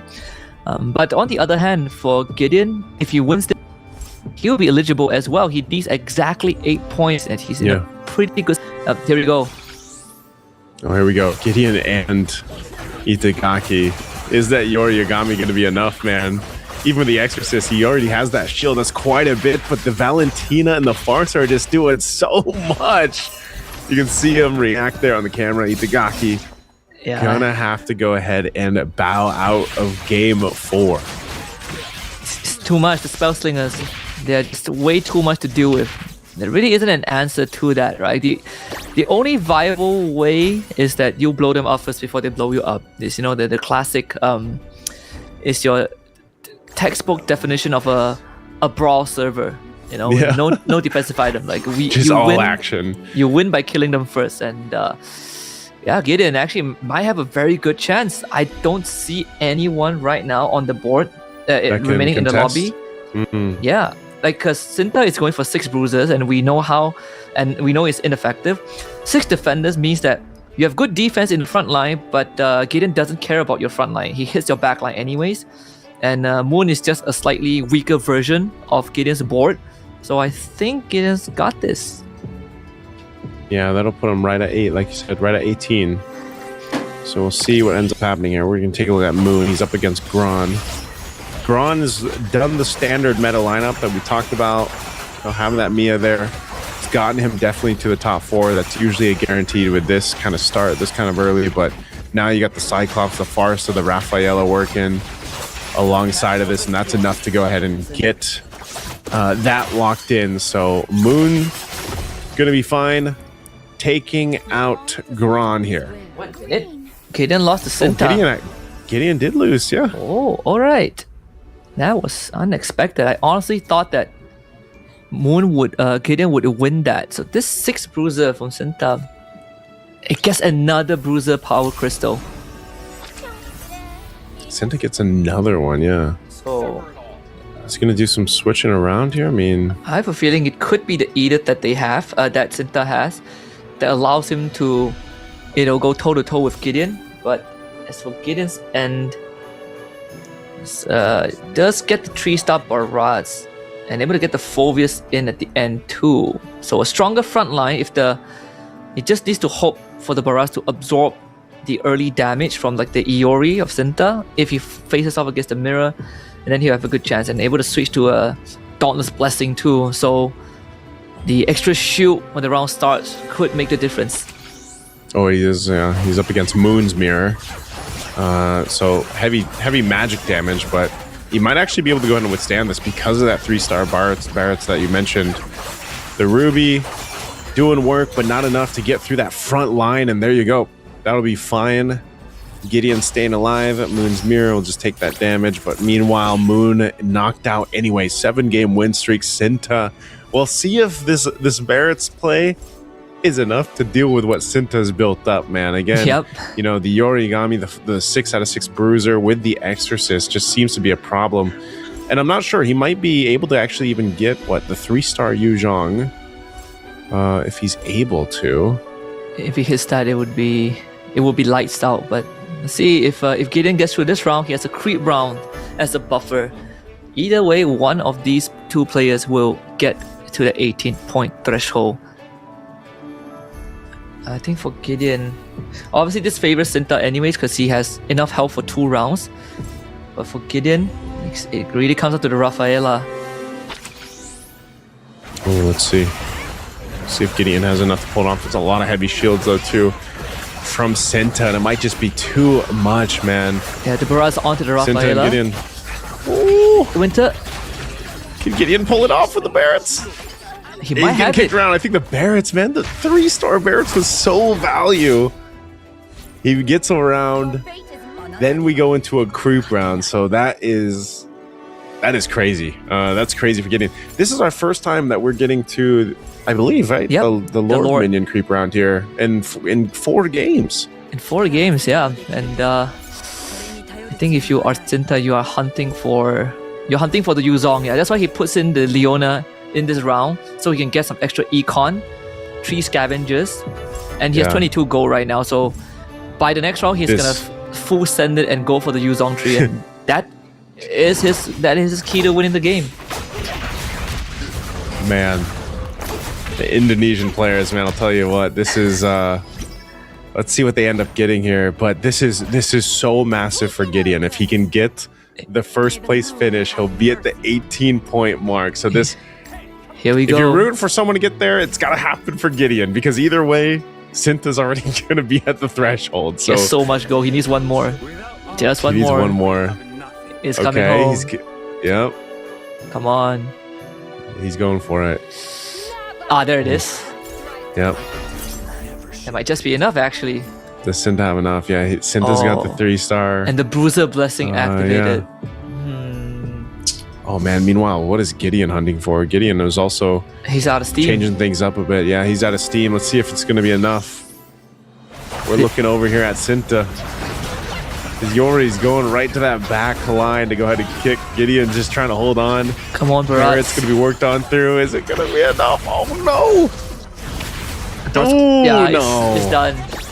It's done. Gideon so close to the 18 points, man. 17. Cinta getting the win. Oh man, same position with Moon. So now we have 5 players out of 8 that can win by the next round. How crazy is that? This is actually more intense than Goal 1 because we have 5 out of 8 players eligible to win by the end of round 4.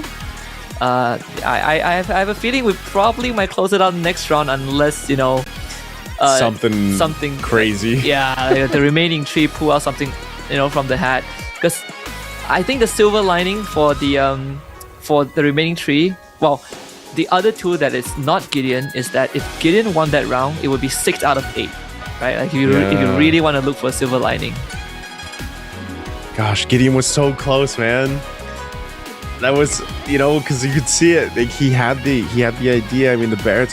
You gotta remember how long he stayed in the game too. After getting 3-star Barretts, like he was able to go ahead and stay, maintain. But really good adjustments, I would say. You know, Cinta. This is kind of what we saw from him yesterday. This is why I was so impressed with him throughout Group B, just because such a competitive player, so good on the timings of, on his pickups, on his board swaps, on his economy. And then even on towards that last play to make sure that he got, you know, who he needed, which was, I think it was that Yuzhong. What else did he start up there at the end? Yeah, it was definitely the Yuzhong, which really, really helped. And also, as we look at the highlights, you'll see this one was, can't believe after this one, this was the first time we got to all the way to that stage where we have the Lord Creep, get some of those last bit of items here. And it came down to it. I mean, everyone still nearly alive up in that stage 4 even. Even Gron had a very good run, right? Like he had a very significant lead due to his early game snowball. That he was basically sitting at like 92 health for quite a long time. But unfortunately, the main difference that separated Gideon and Cinta was just Gideon had no money. He couldn't roll. He was looking for a 3-star Esmer, but he was 2 pieces short. Yeah, sometimes that's why I say, you know, sometimes you're unfortunately left to the whims of the RNG, and sometimes you see it come in clutch.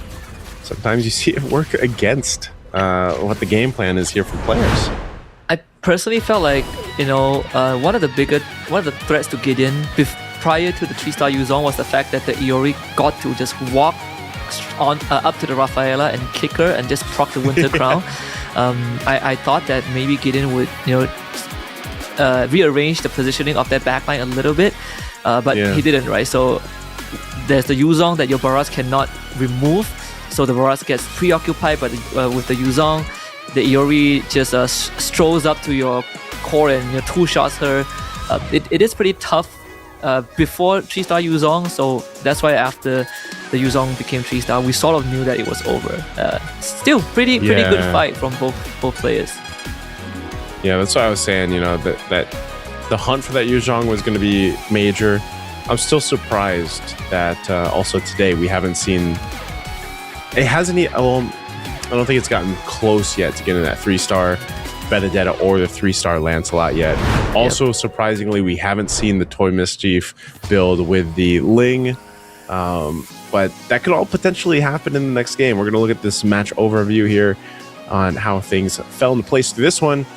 Again, unfortunate for Shadow QC. I just felt like he was so dominant in Group A, and I was really curious on how he would perform here. He's still relatively, overall, he's still been really competitive. It's just this one, I feel like things fell flat. He really wasn't able to do too much, even for Wingmat Pro on the Gushin. So this is where we get in the territory now, Husky, of what other commanders do our players that are especially eligible for winning now that they're sitting at 18 plus points.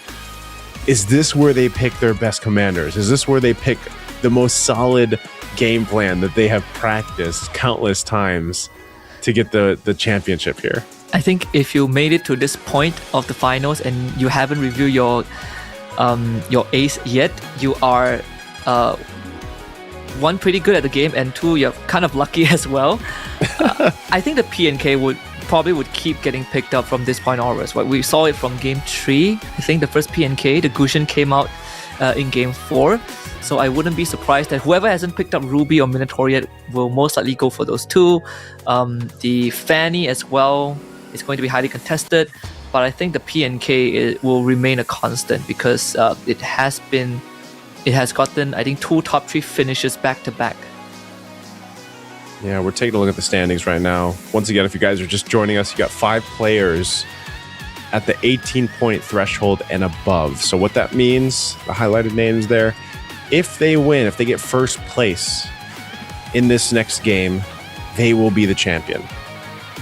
And so if you're looking at it, you're thinking, well, potentially those other three players, if they can get the win here, then we'll get to another round. But having 5 players locked in already at that threshold, and those players, those names, by the way, it would be crazy because of, again, Shadow QC being one of the players at 18 points exactly. Like, if he's able to just go ahead, because it was crazy, man. He was doing some crazy things in Group A yesterday. He was.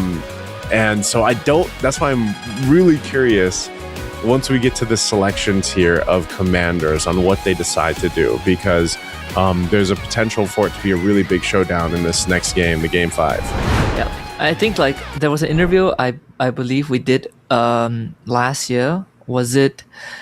I believe during Gold 1 with it's either Finn or Ken or Chen FXL. It's either one of them that are the finalists, and they did talk about how the meta can just shift, in between stages, right? Like what you saw in the what we saw in the semifinals yesterday doesn't feel like a thing today. Like the Link, for example, it was not existent. The only staple, Minotaur Mia. Yep, Minotaur Mia, right? The only staple. But today there are a lot of different answers to it. So it's constantly evolving based on who is in the lobby. And today it seems like the two, we went from, Mia, Kufra, staples to now looking at 6 bruisers and, 4 stargazers or like 6 stargazers, and sometimes a KOF weapon master come in. So quite a drastic shift. But I think for MCGG enthusiasts, we still have a chance to go all the way to game 8 with the condition that obviously, because by the end of this round, if the 5 eligible players don't win, we will have 7 out of 8 players eligible to win. Yeah. So our only hope is that whoever is in the last place, I can't remember his name all of a sudden, but the only way for him Moon, to I think it's Moon, right? Yeah, Moon. Like the only way for him to win is to drag it to match 8. That's where everyone will be eligible.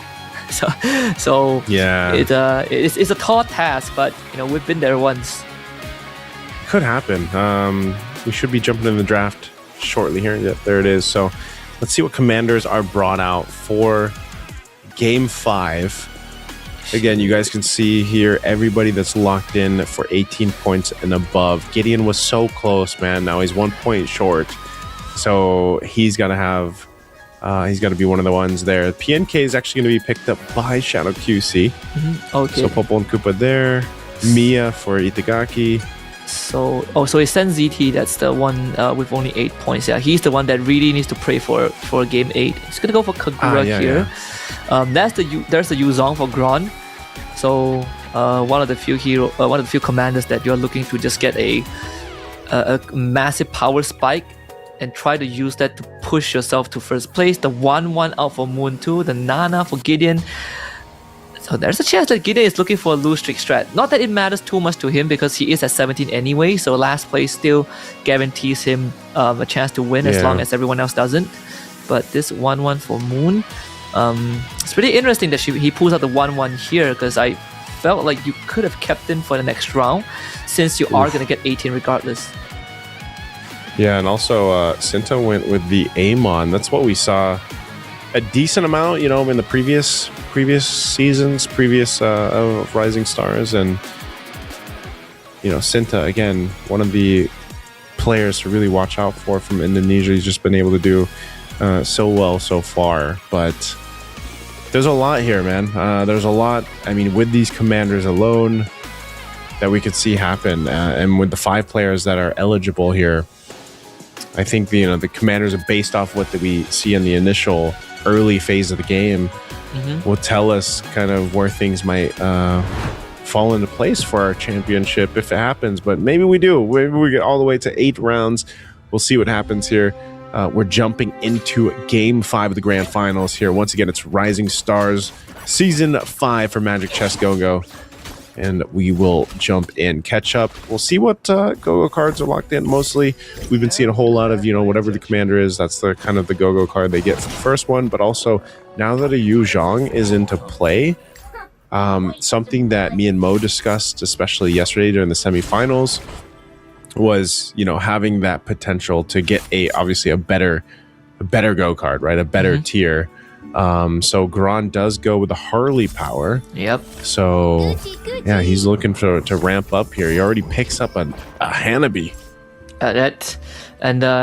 Does give him the Soul Vessel, Marksman, and the Glory League, but the Soul Vessel is the one that matters, and that's what you usually want to do when you pick up Yu Zhong as a commander. You are looking for power spikes that defy the basic fundamentals of the game, right? Only you have access to something as unique as the Yu Zhong, so you want to use it to push yourself forward. But sadly, he does run into Itagaki, which has the Mia, so you can't really beat an extra hero on the board in this early game. So not only that, but the Mia with the Mia, Mia with the Mia, or Mia with the Mia with the Zhang.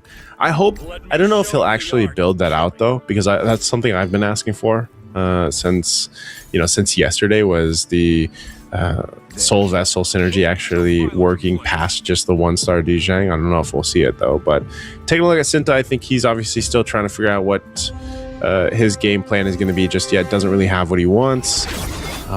So we'll have, he's just going to go ahead and take that one. Yep. And he can afford to do so because you basically gain economy when you get 2-star on your hero, and you gain mirror devices.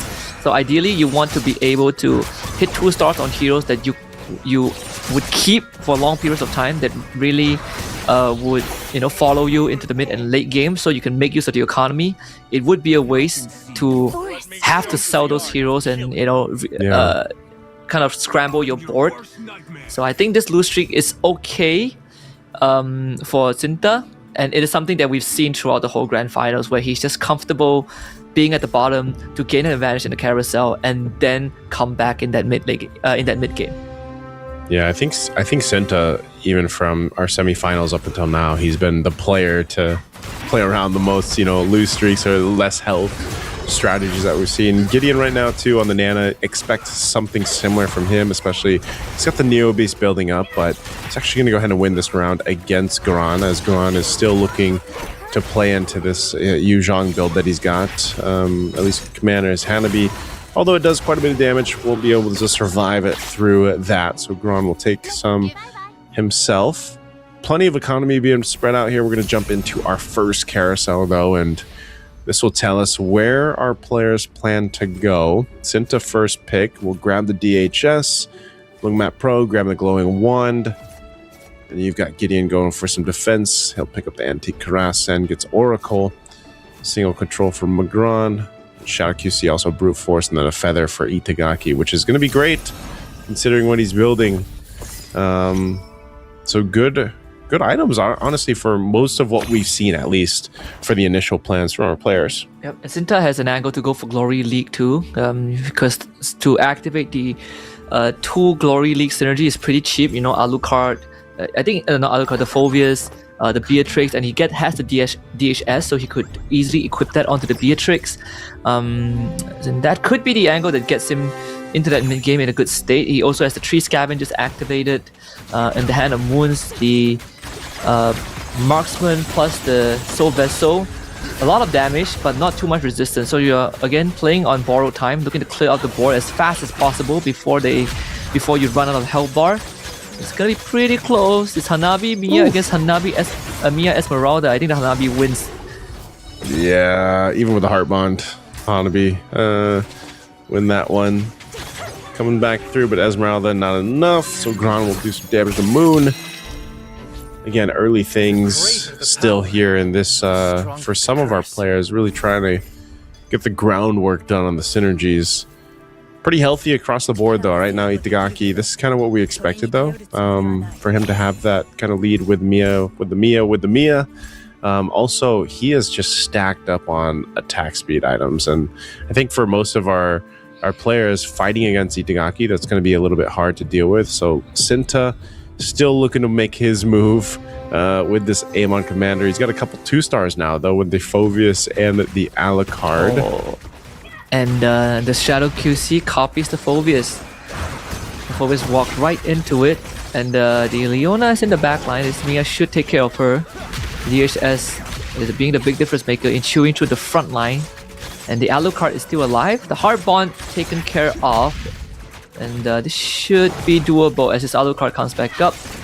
And this is sort of what we set up to be a potential case for Zinta, where he gets the item that, you know, that fits the early synergies that he has, and he can use that to go on a win streak. The Glory League, the DHS, the Marksman, triple scavengers, things are falling into place. He has economy, he gets extra when he 2-stars a hero, and he gets a mirror device at certain points of the game.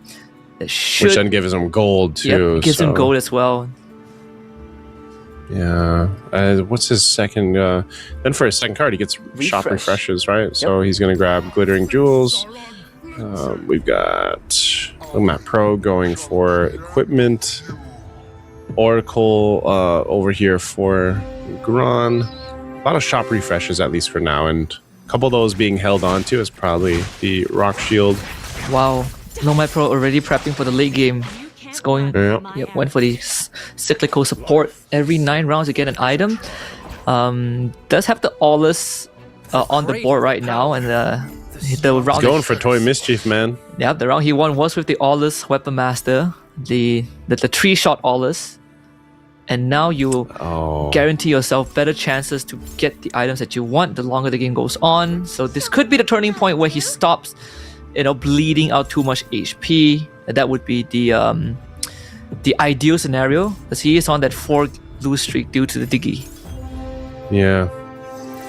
We're looking at Sinta right now. Again, playing around. Let's see if he beats Long Map Pro here. Again, he doesn't really have anything fancy, and it's funny because he's also just rolling with the Scavenger. He's probably going to lose this round. But that's kind of his move. That's the plan right now anyway.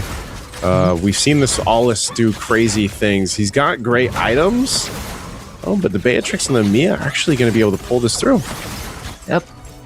Just a slightly better damage with the Marksman synergy, just extra attack speed, and then you get extra attack speed basically. Again, the DHS making the difference. Has a 2-star Minotaur that he can pick up. There we go. And now gets a mirror device as well. The economy is coming through 4 Glory League. Gets himself the Roger too. Senta is in a very good spot, but for Long Mad Pro, we do see, sort of the power spikes that he can achieve with the right pieces. And right now, he's going to be stocking out on economy. Gideon spent quite a lot of his gold actually just to hit the level 7. Yeah, he spent quite a bit. We're still going to watch Sinta though. What He's early up against Ling here? yeah. Early Ling, man. Ay. Like you say, Naisu, sometimes it's about the RNG. Yeah. RNG obviously playing a big part of this. Itagaki on a 7-game win streak, by the way. But yeah, this Ling is just going to go ahead and do a whole lot.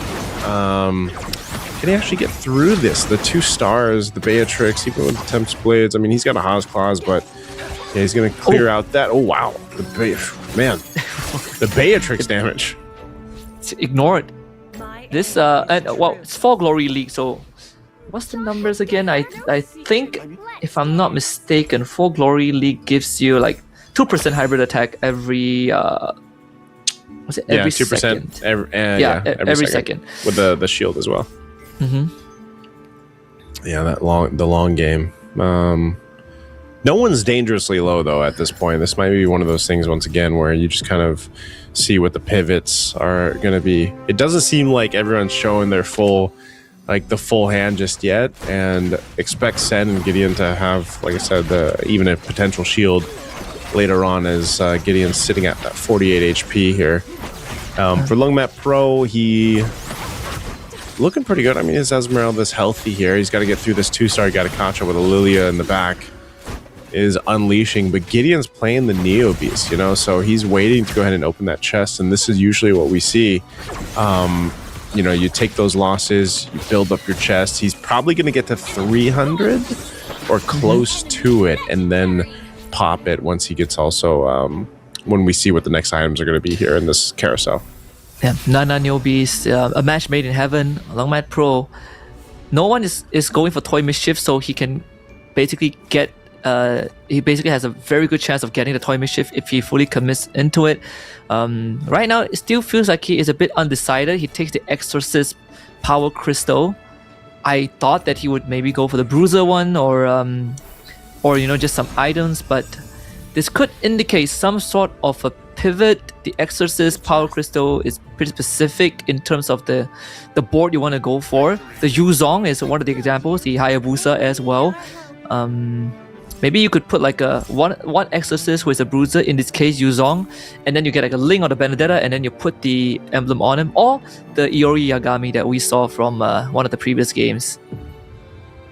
Yeah, we're also going to look, I think, for this one, see if Gideon can withstand this. Like I said, I think after this, maybe after this one or one more, because they still have a creep round coming up that he opens that chest up. So most likely we'll have a tough one against Shadow QC here.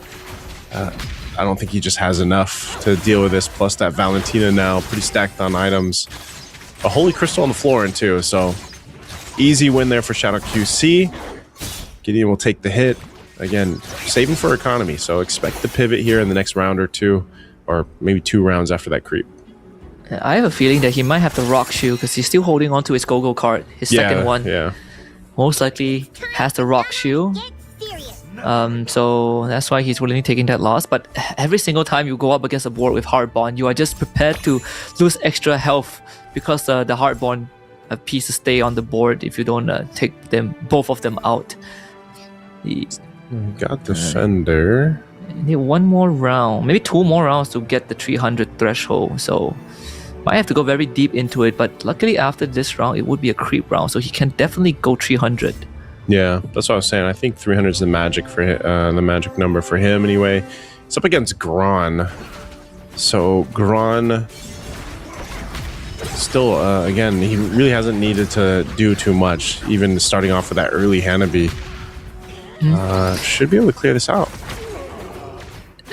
Gideon doesn't have the BIS for the Mia. Needed the Golden Staff. I think with the Golden Staff he would have 100% won this round, but now it's going to be slightly closer. The Winter Crown on the Kufra pop actually will end up costing him the round. Oh, but that because it allows the Bruiser to just access the back line. Yeah. Okay. So he's got 10 HP. Creep round next. His chest is at 300. So this is where we see what all that patience, if it's going to pay off. And he did have the Rock Shield, so he's got that. What else do we have here for go-go cards? Reinforcements, whole lot of reinforcements, and of course the trust funds too, playing into that gold. Itagaki, wow. Man, he's stacked. He got the Defender Crystal as well. Itagaki's still undefeated. That could mean a 6 Heartbound, 6 Defender comp for Itagaki. Yeah. That is the dream. With the Mia, like commander. With the so Mia, like that's kind of the cherry on top for that. And again, Itagaki's in a great position to potentially win it all here unless someone has an answer to this. It's on a 10 win streak. I think Sinta went for Glittering Jewels again, so he has a cumulative of 22 free shot refreshes. I'm not sure how much is left, but it's a pretty good time to start rolling patiently for the pieces you want and then cash in on the mirror device. He is sitting at level 9 already, so those 4 and 5 costs are gonna come by. And this could kickstart his engines to go on that win streak. He could be the answer to Itagaki just because he has better pieces. Yeah. I see the change happening here too. Gideon, you see it. He ends up having Glory League with the Defender. Let's take a look at Cinta though. Cinta, 6 Glory League. This is scary. He has Cinta and Gideon. He has the BIS on the Beatrix too. So AoE, Life Bane. Yeah, Cinta might actually, just because of the Glory League, man. Yep. Or Gideon with the Glory League. It's actually quite a bit. And then just This is like a having Wenwudo fight. Yeah, I know. Ooh, having his Lancelot though. Oh, Gideon might win. Ooh, so close. Yeah, Gideon won, man. The 6 Glory League just ended up paying a huge dividend there in that one. It's 6 Glory League against 6 Glory League. That's what made it fun too. Gideon's Beatrix was untouched. Like both of them had Lancelot, and I think the part that stings for Cinta is that he has the items on the Beatrix, but it just didn't do enough, right? The Beatrix got jumped on and survived for way longer than she should. But unfortunately, there was a Lancelot on top of him. The Lancelot itself is very much sought after. You have Cinta, you have Gideon going for it. I think the Itagaki also wants a Lancelot. There's only like one more Lancelot. There's only 3 more Lancelots like left in the pool. Yeah, so 3. They all could respectively get a 2-star Lancelot, and that would be it. Even in the 2-star Lancelot though is just quite quite a power spike basically that you can utilize. Cinta though actually going to take the loss here against Shadow QC, so that we've seen this before, man. Shadow QC, he was rolling with a Stargazer, the Luminexus. He's going with a mage synergy build that we see especially pop up later on. We'll have to see Itagaki, if anyone's going to deal with this. I mean, he's actually getting closer to the 3-star Minotaur. He's getting closer to the 3-star Mia. The Kufra too. Yep, his the Kufra. He needs 2 more Minnow, or 2 Cinta more just each got it. pieces. Cinta just got the 2-star Lance. Power of the Amon, so nice. Yep, Just get a free copy of a hero. You take it away from the shop too. It doesn't count as an extra. Yeah, but Itagaki, I mean, he has 100 health, so nothing to worry about. Here's a 3-star Kufra here. Needs 1 more Mia and 1 more Minotaur. He can definitely afford to wait because you have a carousel round. You have a creep round coming up after this. The carousel round. Yeah, the carousel And in round. fact, he has a Lancelot too, so against like Shadow QC, all the Lancelot needs to do is to get to the back line without getting deleted, and he might be able to clean it up. Like the Lancelot has a Winter Crown, has a Sea Halberd for the Life Bane, and has the Purify, so you can't even crowd control it. Oh no, that's Cinta, sorry. But this Lancelot has a War Axe for Itagaki's side. Yeah, I'm also seeing a little glimpse at Gideon right now, man. The Glory League is just doing so much. Gideon actually is the first one to do damage to Itagaki, so that Glory League, what we were talking about, the 6 Glory League, really coming through for Gideon. I mean, the patience that he had. Again, he's still got the Nana passive. Wow. Then he picks up another Heart Bond, the synergy too. Yeah, Moon gets a capacity, same for Sen ZT. Lungmad Pro is out of contention, so you just have to sit on the sidelines. Itagaki, unfortunately, he's been winning too much, can only go for the Heart's Claw. This is where he might start falling off because he was high rolling for the Heartbound and the Defender synergy. So he's basically sacrificed his economy for that early power spike. And to build it up from this point onwards is going to be hard as other people's board will have better scaling.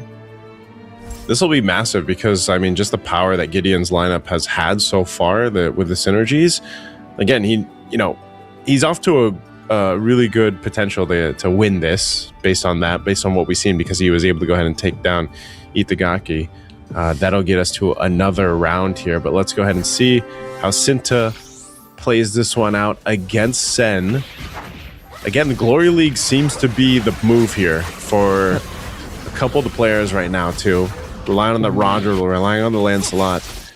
The Yorigami though, we've seen this before, man, but there's the shield from the Kagura. Oh, I don't know if that's gonna be enough. Might do enough. Oh, the lance. The Lancelot, man. It's just the 2-star. That's what I was saying. I hope somehow, some way, we get to see the 3-star Lancelot. Here we go. Gideon off against the races here against Moon. Man, Gideon will actually take a hit. So Gideon sitting he still has a shield, so he's still got around. He's still got the Nana. Very, very 17 close. pointers. Really, neck and neck here. Yeah. Rafaela, Ruby hitting those 2 stars. Itagaki getting closer. He's actually, he's got the 3-star Minotaur now for Itagaki. Man. So his front line's building up. Sinta is holding onto the Iori too, so good luck trying to get your Iori pieces. So he's not only getting he's got himself 2. what he wants, he's also influencing other people's board. This is what you got to do. It's one of the, it's one of the strategies. He sees who wants the origami. So we'll take a look at Sinta. He's able to go ahead and win this against Moon. Moon's lineup. Actually handling that front line pretty well, man. It's that magic lineup again. It's the Lancelot that's the problem now. The Lancelot is tearing through the back line. Like, his Ruby is doing a very good job. If not for the Glory League shield, this round would have been over long ago. But the shield is making sure that the Beatrix takes almost Lancelot. negative damage. Yeah, the Lancelot's so clutch, man. Man, it's Gron the is Lancelot- out. Sen is out. So we have what Gron makes and it Sen. worse is that the Lancelot is also Glory League. Yeah. You have a Lancelot that scales infinitely, has iframes, gets a shield every second, so every time he goes into his Thorn Rose form, he just gets the shield without him being punished. I will turn this world upside Yeah. down. Oh, he Glory found the League is a Lancelot again. move. Yeah, he got it again. Yorigami for Sinta also hitting. You see that right? Yeah, 2-star. So he's got the 2-star there. He's just going for that kick. He's going for that way the dragon kind of reset build on him because he got the golden staff there too. So that's what he's really just trying to play. We'll see what items he picks up off of this. That's the mirror device too for Sinta. So that's going to be some extra gold. He does get closer to another Yori. He's just going for the 3-star. He's going for the 3-star Iori, yeah. He's going for the 3-star Moon. Moon's also picking up. This could be potentially last round for Moon. He's going to kind of all in what he can get. Picks up. He's rolling with the Dauntless Stargazer. Wow. How cool would it be if you win the grand finals with a 3-star Iori? Yeah. He has his hands on his head because if he rolled down everything, he just needed 1 Iori and he would have hit 3-star. That's all he needed. If he hit that's 1 all he Iori in the needed. shop just now, he could just use the mirror device and get the 3-star Iori, but might as well go for it, right? He's so close, It's man. so he's close. so close. And he has the Ew. Purify and the Winter Crown, so you can't even crowd control this Iori. Every kick will kill one piece. Yeah. I Does he mean, win he's here, got though? another round, right? Oh, wait, no, he might not have a round. Never mind, yeah. He's going to be No out. way. So it was, No way. he wanted to take a chance. Doesn't happen. Oh, Dude, the it's gamble. looking scary though. Itagaki could end up Good winning on through. Lord. It's only him and Shadow QC and Gideon. Oh man, that was so unlucky. He needed just 1 Iori. He knew the moment he couldn't hit the Iori, the game was over for him. Wait, we're Chat gonna have a is- Wait a minute. Wait, if Gideon loses, we're gonna have a champion at either one of these, right? Yep. If Gideon Yeah, loses, 'cause- it's either Itagaki or Shadow QC. Oh my goodness. Man, Gideon has to pull through with 1 HP. he has to. I was looking at the chat and everyone is going wild. Like condolences, commiserations to Sinta. Good try, My good goodness. try. It was either 9,000 aura or minus 9,000 aura. Like that. Yeah. All right, we're on Shadow QC's POV here against Itagaki. He's so stacked up, and this is the mage lineup that we've seen win before. They're Okay. enough to target down the Mia, but is it enough? Come on. The Farsa's still making work. The Kyo Aw. Kusanagi as well. Oh! Oh, this mage Shadow lineup. QC. This mage lineup is a problem because Itagaki, he just hit level 8, and again, he spent a lot of his economy on just perfecting his board and get the 3-star, but at the cost of just not having enough damage. Because the only damage dealer that he's relying on is the Mia. And that is not enough. You just don't have enough firepower here. This is exactly what we see every time, though, Husky. It's like that, the Mia Minotaur Kufra combo that you see a defender heart bond with, whether or not they have the Mia commander. Like, it starts out so strong, but it gets you to top 4, and that kind of serves its purpose. But obviously, Itagaki wants to win this Shadow QC too. They beat champions. Gideon's holding on, though. And he's rolling with Defender and Glory League. He's got and the Heart Bond. So he's like playing the long game. He wants this to go on as long as possible for his matchups here. He's going to be going against Shadow QC, though. He has a Let's chance. see if he can pull it off. He does if he have a can beat chance. Shadow QC, he could definitely win this. He could. As long as he's able to stay alive. But man, this is a problem, though. Come on, Lance. Come on. Winter Crown? Winter Crown? One more Thorn Rose. No, it's just too much. Oh, the Rafa, man. The Rafa. The Rafa in the back. That's Gideon bowing out. We're going to have either Itagaki Konoe, a champion, or AOT Shadow QC. Well, Vietnam has a chance. They missed out goal 1, but here in MRS 5, they could start off the season with a trophy. All came down to this mage comp that was more of a rare sight yesterday, but became the key to win rounds today. KOF for Shadow QC too, and that means he can supercharge one of his mage, and I'm willing to wager he's gonna put it on the Rafa at this point, right? Yep, KOF Rafa. I have no idea how Itagaki is gonna win from this point. Oh man, Shadow QC. That's what I was saying. From Group A, so impressive on what he was able to go ahead and do and showcase us in the semifinals. Itagaki as well, competitor. There's still a couple rounds here. Let's see what ends up happening though. But could Itagaki keep this? This is usually where we see this lineup fall apart. That's the problem with this. So let's see. Shadow QC, Itagaki coming down with it. This Rafaela is stacked, man. Alongside the Farsa, they're going to be able to tear through this. Look at that. Even with the Luminexus, that's just so much damage. Even with the Heart Bond, you're going to come spawn back up and you take a couple feathered airstrikes on top of the head. Shadow QC will take that one. Itagaki's got one round to potentially make something happen here. I feel like we can call it. I don't see a way back for Itagaki. He has already spent his bank. Shadow QC is at level 10. He has at least one round left. He can roll for 5 costs. I think this might be it. And Shadow QC, better late than never, right? He missed out the 18-point threshold by an extra round because he finished at 17. Had to take an early L in the previous round by finishing last. And now comes back swinging with this PNK. And you are asking me, like the commanders that would be shown. I say the PNK is a core part of some of these players. And what do you know? The PNK might be the reason he wins the finals. Well, here we go. Shadow QC with the PNK. He leveled up the K, the Gushin. He's doing work. Even with the Lancelot attempting here from Itagaki, it's still the same combo. He put the Rafa on the other side. Farsa over there. Heart Bond's going to be triggering. Shadow QC, can he cap it out? And he does it. We have our champion for our Rising Stars Season 5. It's none other than AOT Shadow QC from Vietnam. Cue the music with the lyric, "This is the end" here, because it was pretty clear at one point that Shadow QC is going to win. Congratulations, bringing it home for Vietnam after missing out on goal 1. What a way to start the season with the PNK as the signature for the championship round 2. Just a great finish there.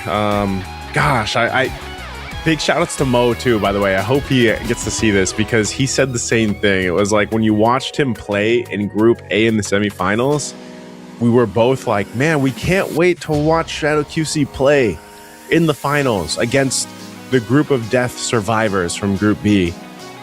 And he goes and does it, man. He goes all the way, ends up getting the dub here, gets the championship. Just congratulations to Shadow QC. You can see that, he's very proud of himself too.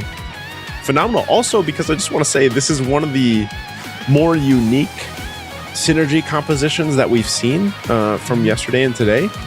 And who would have thought it'd be this Stargazer, KOF, Luminexus, basically synergy built in with, you know, his multiple 2-stars across the board. We knew how good a Rafaela could be too, but having that Rafaela, having the Edith as well, it's just, and then the Farsa, you know, and I feel like he just really, he was able to get the items that he needed too. Like that was so crucial for this lineup.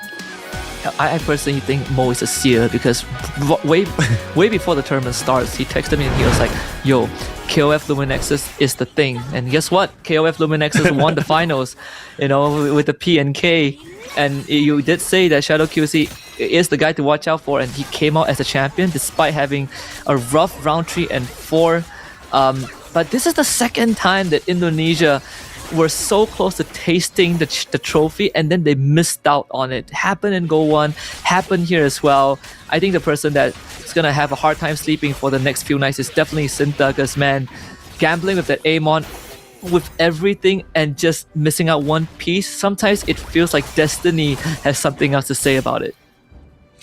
That was such a good try though. You know, sometimes I think if you're in that position like we saw from Sinta, it's like, you know what? Sometimes you got to go big or go home, man. Yeah.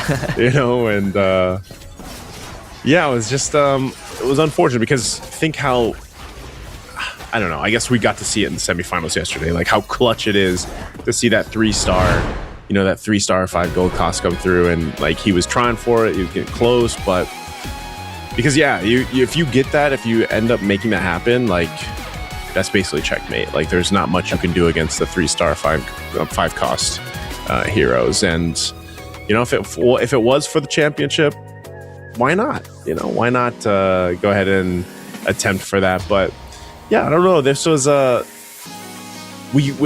kind of wish we could have gotten to the 8 games, but with the nature of like how those games played out, Husky, and you know, so close down to it. But like you said, before we even got into this game, it was like you already got 5 guys locked into the threshold, you know.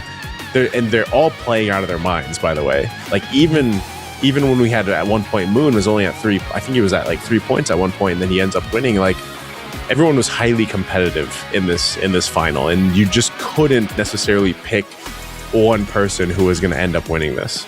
Yeah, I mean, Gideon was like our hope to get an extra game, right? But in the so face close. of Shadow QC, there's just no way Shadow QC was. Again, he solidified his position. I think by the time there's only 4 people left, you sort of can see that he's gonna win, and you're just waiting for him to fight everyone at least once to confirm that. But even for Gideon, you know, he ended the run with 17 points before this game. If Gideon won this round, we would have 7 out of 8 players eligible, and that probably would have made the grand finals a lot more interesting. But I would settle for this. I think the way that Shadow QC won sort of you know, played to the prophecy that we kind of laid out at the start of the day. I was gonna say, you know, it honestly started with yesterday, just seeing him play through the semifinals, because you know, Mo, who's very analytical with what he's able to see, Mo was kind of like losing his mind, at least in the first group, for Group A, with how Shadow QC was just playing. It really did see like he was just in a different level than the rest of Group A, and I think, you know, finally seeing him play here against the best of the best for Season 5, you can definitely see that, you know. But again, you're in a situation where I feel like there was so many cases where a lot of these guys could have been Shadow QC here too. It was just what separated him in his championship run here was the fact that, yeah, he was able to go ahead, lock in this synergy, have sort of the favor of getting the items that he needed, the roles that he needed. Even when he started out, because he went with PNK, right? And then he went with the Ruby Power, the go-go card for his first off. So he had the Scythe and the Cloak. Obviously, that also plays a big part in how he was able to utilize this lineup. And then he had early on, his second card was the Dark Blade, right? So he's basically dealing with a lot of the sustainability and the healing that came out from his opponents. And, you know, those little choices, like down to the go-go cards, playing into his synergies that he brought is what ended up being the win for everything stacking up for him. Yeah, he played into a lobby where no one was paying attention to that comp, which was the trend in the previous 2 games too. He basically was able to find that crack in the lobby meta, which you did ask me about, and I said that sometimes you just have to go against the grain and see which composition is not being prioritized, and that usually could give you a good chance of winning. And again, he basically played it to perfection. He found the right comp to pivot to. He found the right go-go cards to set himself up and prep for the future and what he might have to deal with, which in this case is Sustain because of Hard Bond and Defender. And overall, just very good prep work done by Shadow QC. The PNK obviously made his life twice as easy because he gets to cheat out on a couple of chess pieces. Even if he doesn't need it, he sells it for extra gold. And once he hits that piece, I talked about how Beyond the Clouds was something that we haven't seen in Season 5. And guess what? Beyond the Clouds was what he won with. It really feels like he is the person that goes against the prophecy, or in this case, he fulfills the prophecy. Yeah, again, the approaches that our players take here throughout whether that's the semifinal and how quickly the meta can kind of change from day to day. This is we did see some similar things from the semifinals, but we saw so many unique things, I feel like, here throughout our finals. And that's what I really liked seeing as we take a look at that championship lineup, the champion lineup for this one and for the whole thing here from Shadow QC. Again, just able to go ahead and, make this all come together. Part of it was the patience on his side, but also just the ability to stay calm and collected and make this composition work for him. Pretty crazy that he won Season 5 with a Season 4 comp, with a Season 4 lineup. Right? Aside from the Rafa and the Florian, but if you just look at the synergy itself, this is exactly what you would expect people expect to be winning games in Season 4 lobbies. So, and props to this guy. Again, Mo has an eye for talent, so people that he say is gonna win usually comes out in the top contenders. And Shadow QC defied the odds, played the long game. And in MCGG, it's really not how you start, it's how you finish. But he started strong and he finished strong. I think that's what makes Magic Chess Go-Go so fun, man. You can have a strong start like this if you want to. We saw Itagaki Kanoe have pretty much one of the longest win streaks so far in the finals, I would say, until eventually it was answered. And so if any of our viewers out there want to start getting into Magic Chess and you want kind of at least an opportunity to get to the top 4 where you're not losing stars in your own ranked games, well, hey, you know what? Pick up that build, right? Go with the Minotaur Commander or the Nia Commander, build the Defender Heart Bond lineup if you want to, and you'll at least go ahead and start up, right? Because again, I'm thinking about the statistic that there's so many new players competing here in the esport of Magic Chess Go-Go. 75% was the statistic. So that also means we have a bunch of new players coming into the game. And within my own streams, within my own community, a lot of people have decided to pick it up. I actually tell people, because part of my community is also the gym community, and they always need something for the cardio, Husky. Yeah, and I always tell them, you know what? You. Just pick up Magic Chess Go-Go, play it on the cardio machine. So hopefully you're on a good treadmill or something, and your cardio sessions will go by so fast. I think an average game of Magic Chess is like 30-ish minutes almost.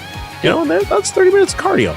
I mean, it's enough for the Stairs Master as well, right? If you're doing that as a part of your routine, instead of staring at the screen climbing? Where you are rock climbing, not really, right? It's against the rules, but it's a good pastime. Here's the final standings, of course.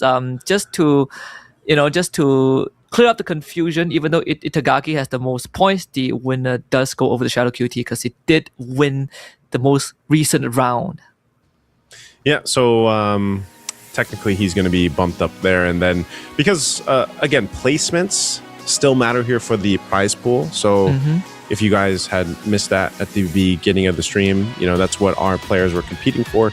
They were all competing for a prize pool here. Again, the champion was getting somewhere around 3,000, I believe it was 3,000 for the champion. So AOT Shadow QC will be taking that, and then I believe that it was 1,800 for second place, 1,800 USD. Third place was getting 1,000. Fourth place was getting 800 USD, and then fifth to eighth place, as you see there, will be getting 500 each. So everybody getting a pretty good chunk of the prize pool. Yeah, and again, for people who might not understand how the rules work, the standings might have shown Syracuse in third place, but because of the format, he is the champion, with Itagaki finishing in second and Sinta finishing in third. So all you gotta do is to move Shadow QC's name to the very top, and then from that point onwards, it will be second to eighth place. The players, they fought valiantly today, right?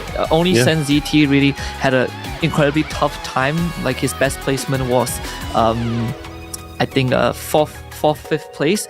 But aside from that, everyone else was basically, were essentially finishing top 4 at least once. That's why I said it was highly competitive. It's one of those things where you just, and for the people that might have just been tuning in for the finals, you guys got to see a lot of really good matches for Magic Chess Go-Go. And the cool thing about it is, again, you guys can go ahead and take kind of these concepts of what you're seeing and try to replicate them yourselves, and I've definitely taken some of these commanders, like some of the meta that you're seeing. I know I've had people just message me just today after I posted that we were going to be doing the finals today, of them finding out too, by the way, that you can download Magic Chess Go-Go on your PC. For some reason, there's a ton of people that don't know this. They just think that you can only play it on your phone. Well, if you guys are also like me, and not only do I have it on both my phones, I also have it on my PC, because sometimes when I'm just playing, or I'm doing a little bit of work, Magic Chess Go-Go, you can put it somewhere else on your everybody's got like whatever operating system they have. You can split the screen if you want to. You could put it on your second monitor, third monitor, fourth monitor, how many monitors you guys have. Get the PC version of Magic Chess Go-Go. Trust me, even the effects just look way cooler seeing up on a bigger screen. I don't know if that's because I'm old, Husky, but I like to play it on the PC, man. Oh no, I'm the same as you, right? I could be doing some work, having MCGG on the side, but people with more than one monitor, you could even put up like your strat book on the other monitor. There's plenty of ways to go with it. Again, this game is very. The HUD is very friendly as well. Whatever info you need to know is there. They have a glossary for terms you might not understand. Yeah. It's really good. And even in game, you might have seen it on the screen a couple of times, where if you're looking for specific hero pieces, the game tells you how much is left in the pool. Like a thumbs up. So you don't get to roll for nothing, and you can even notify everyone else in the lobby what a particular person is going for, so you could maybe mess him up. Plenty of interactive ways for you to go around in the game, whether you are someone new to it or you're playing it for a long time. Those were all concepts that I had to learn like over time, because obviously when I jumped in the Magic Chess Go-Go, and like a lot of my community has, I just tell them, just have fun with it. Don't get too caught up in all the crazy strats you guys are seeing, or like get caught up in the deep strategy just yet. Like, you can still really enjoy Magic Chess Go-Go by just downloading it, even without loading up a lineup. I'll say this: if you guys are familiar with MLBB, like, you can load up your equipment set from some of the top players or certain heroes and everything. You can do the same thing for Magic Chess Go-Go for certain commanders, right? You can like literally kind of set the lineup, jump into the game, and then when you open the shop, what I love about it is like it gives you the thumbs up, it kind of, even with the items, it tells you, go for this, go for that. So the barrier to entry for Magic Chess Go-Go is very low, I feel like, for if you want to just start, and as we get through more seasons of Rising Stars, I think the other cool thing here, Husky, is that they can join it. They can join those the qualifiers from their own home. They can join the online version of it, and then eventually, maybe one day, those people watching this right now will be casting them compete in the future seasons. Yep, I'm looking forward to that as well. From the comfort of your room, and you have a chance to become a champion, or maybe potentially a world champion. that's a chance that I would take any time of the day. But yeah, it's been a pleasure. The talent pool is so wide, and I can wager that it will only get bigger. Yeah, this couple days I feel like just isn't enough for Magic Chess Go-Go. Hopefully that gets to a point where there's a longer kind of run tournament-wise, and more players get to go ahead and get into it. Because if I remember right, eventually, when we get towards the end of the year, I'm assuming just like usual with the roadmap, we'll have our, of course, like go-to come up, and eventually, I don't know if they'll... Well, technically, they traveled for Go 1. They did. You casted from home, though, right? Yeah, you casted from home. Well, we did it from home, but the players were there.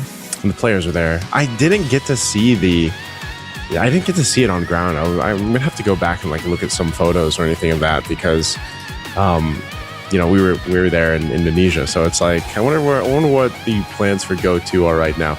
I will say that's it's been great to see. It's been great to see the competitors. It's been great to go ahead and see these different synergies and everything else that we've seen in the past 2 days. Again, congratulations to Shadow QC. Very, very well deserved. Any last thoughts here, Husky, before we close out? I think it's been a wonderful finals. Again, the talent pool is as deep as the ocean. We've only discovered 5% of it, if I remember correctly. And I just hope for more MCGG actions down the road, and hopefully we get to explore more of how in-depth this community actually is. And it's pretty welcoming, pretty easy to pick up, and I look forward to more new faces. Okay. Thank you so much, Husky, for joining us, and everybody that joined us in the chat. Don't forget to follow the official pages over on Facebook and at TikTok, the global pages for Magic Chess Go-Go. That's me, Naisu. That's Husky. That is our Magic Chess Go-Go Rising Stars Season 5 Finals. Again, congratulations to Shadow QC from Vietnam. We'll see you guys in the next one. Until then, take care, good night, and we'll see you guys.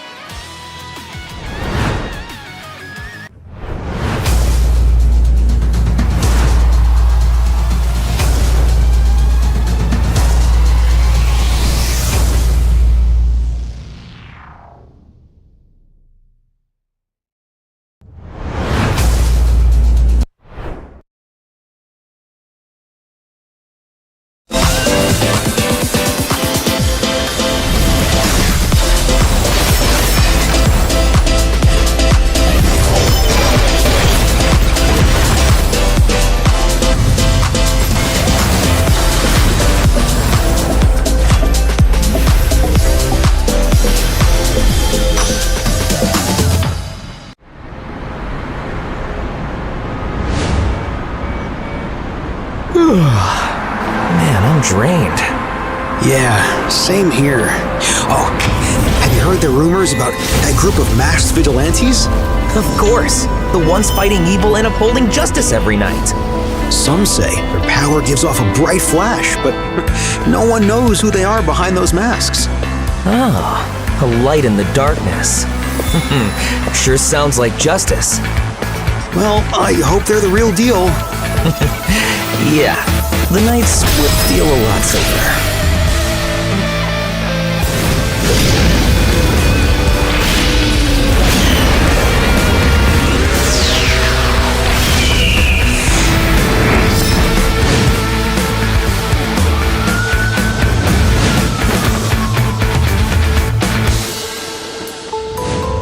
Mommy! Mommy! Is the lady with the glowing lollipop coming tonight? You mean that brave young lady? She only appears in the darkest places. Really? She's not scared of the dark? That's right. So we should all be brave, just like her. As long as you believe in her light, she'll be there to protect everyone.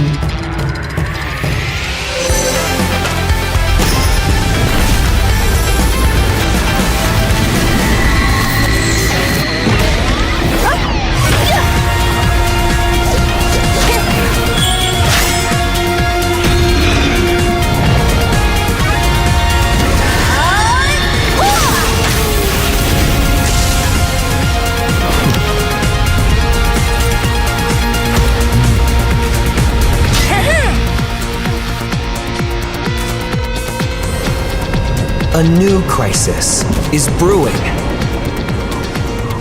Once more, the masked guardians must unite.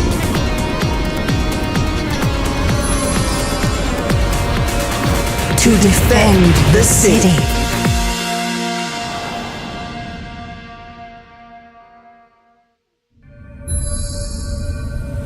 And she will return.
Man, I'm drained.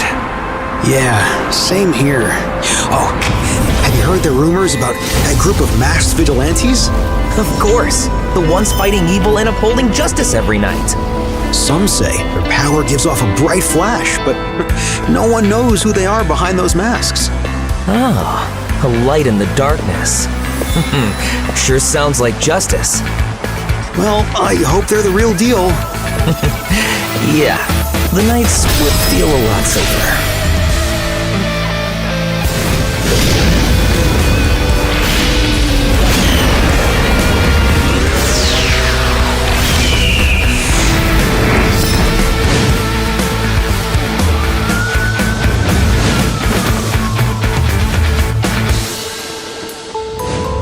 Mommy! Mommy! Is the lady with the glowing lollipop coming tonight? You mean that brave young lady? She only appears in the darkest places. Really? She's not scared of the dark? That's right. So we should all be brave, just like her. As long as you believe in her light, she'll be there to protect everyone.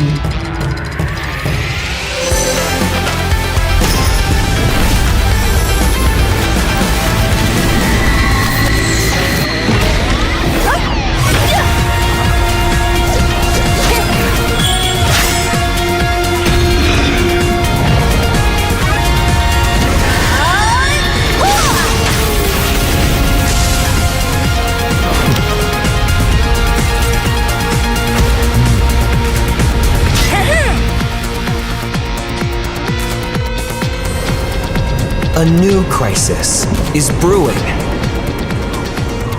Once more, the masked guardians must unite.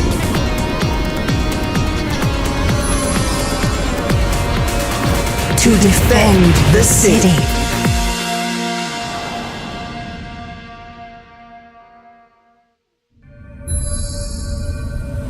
And she will return.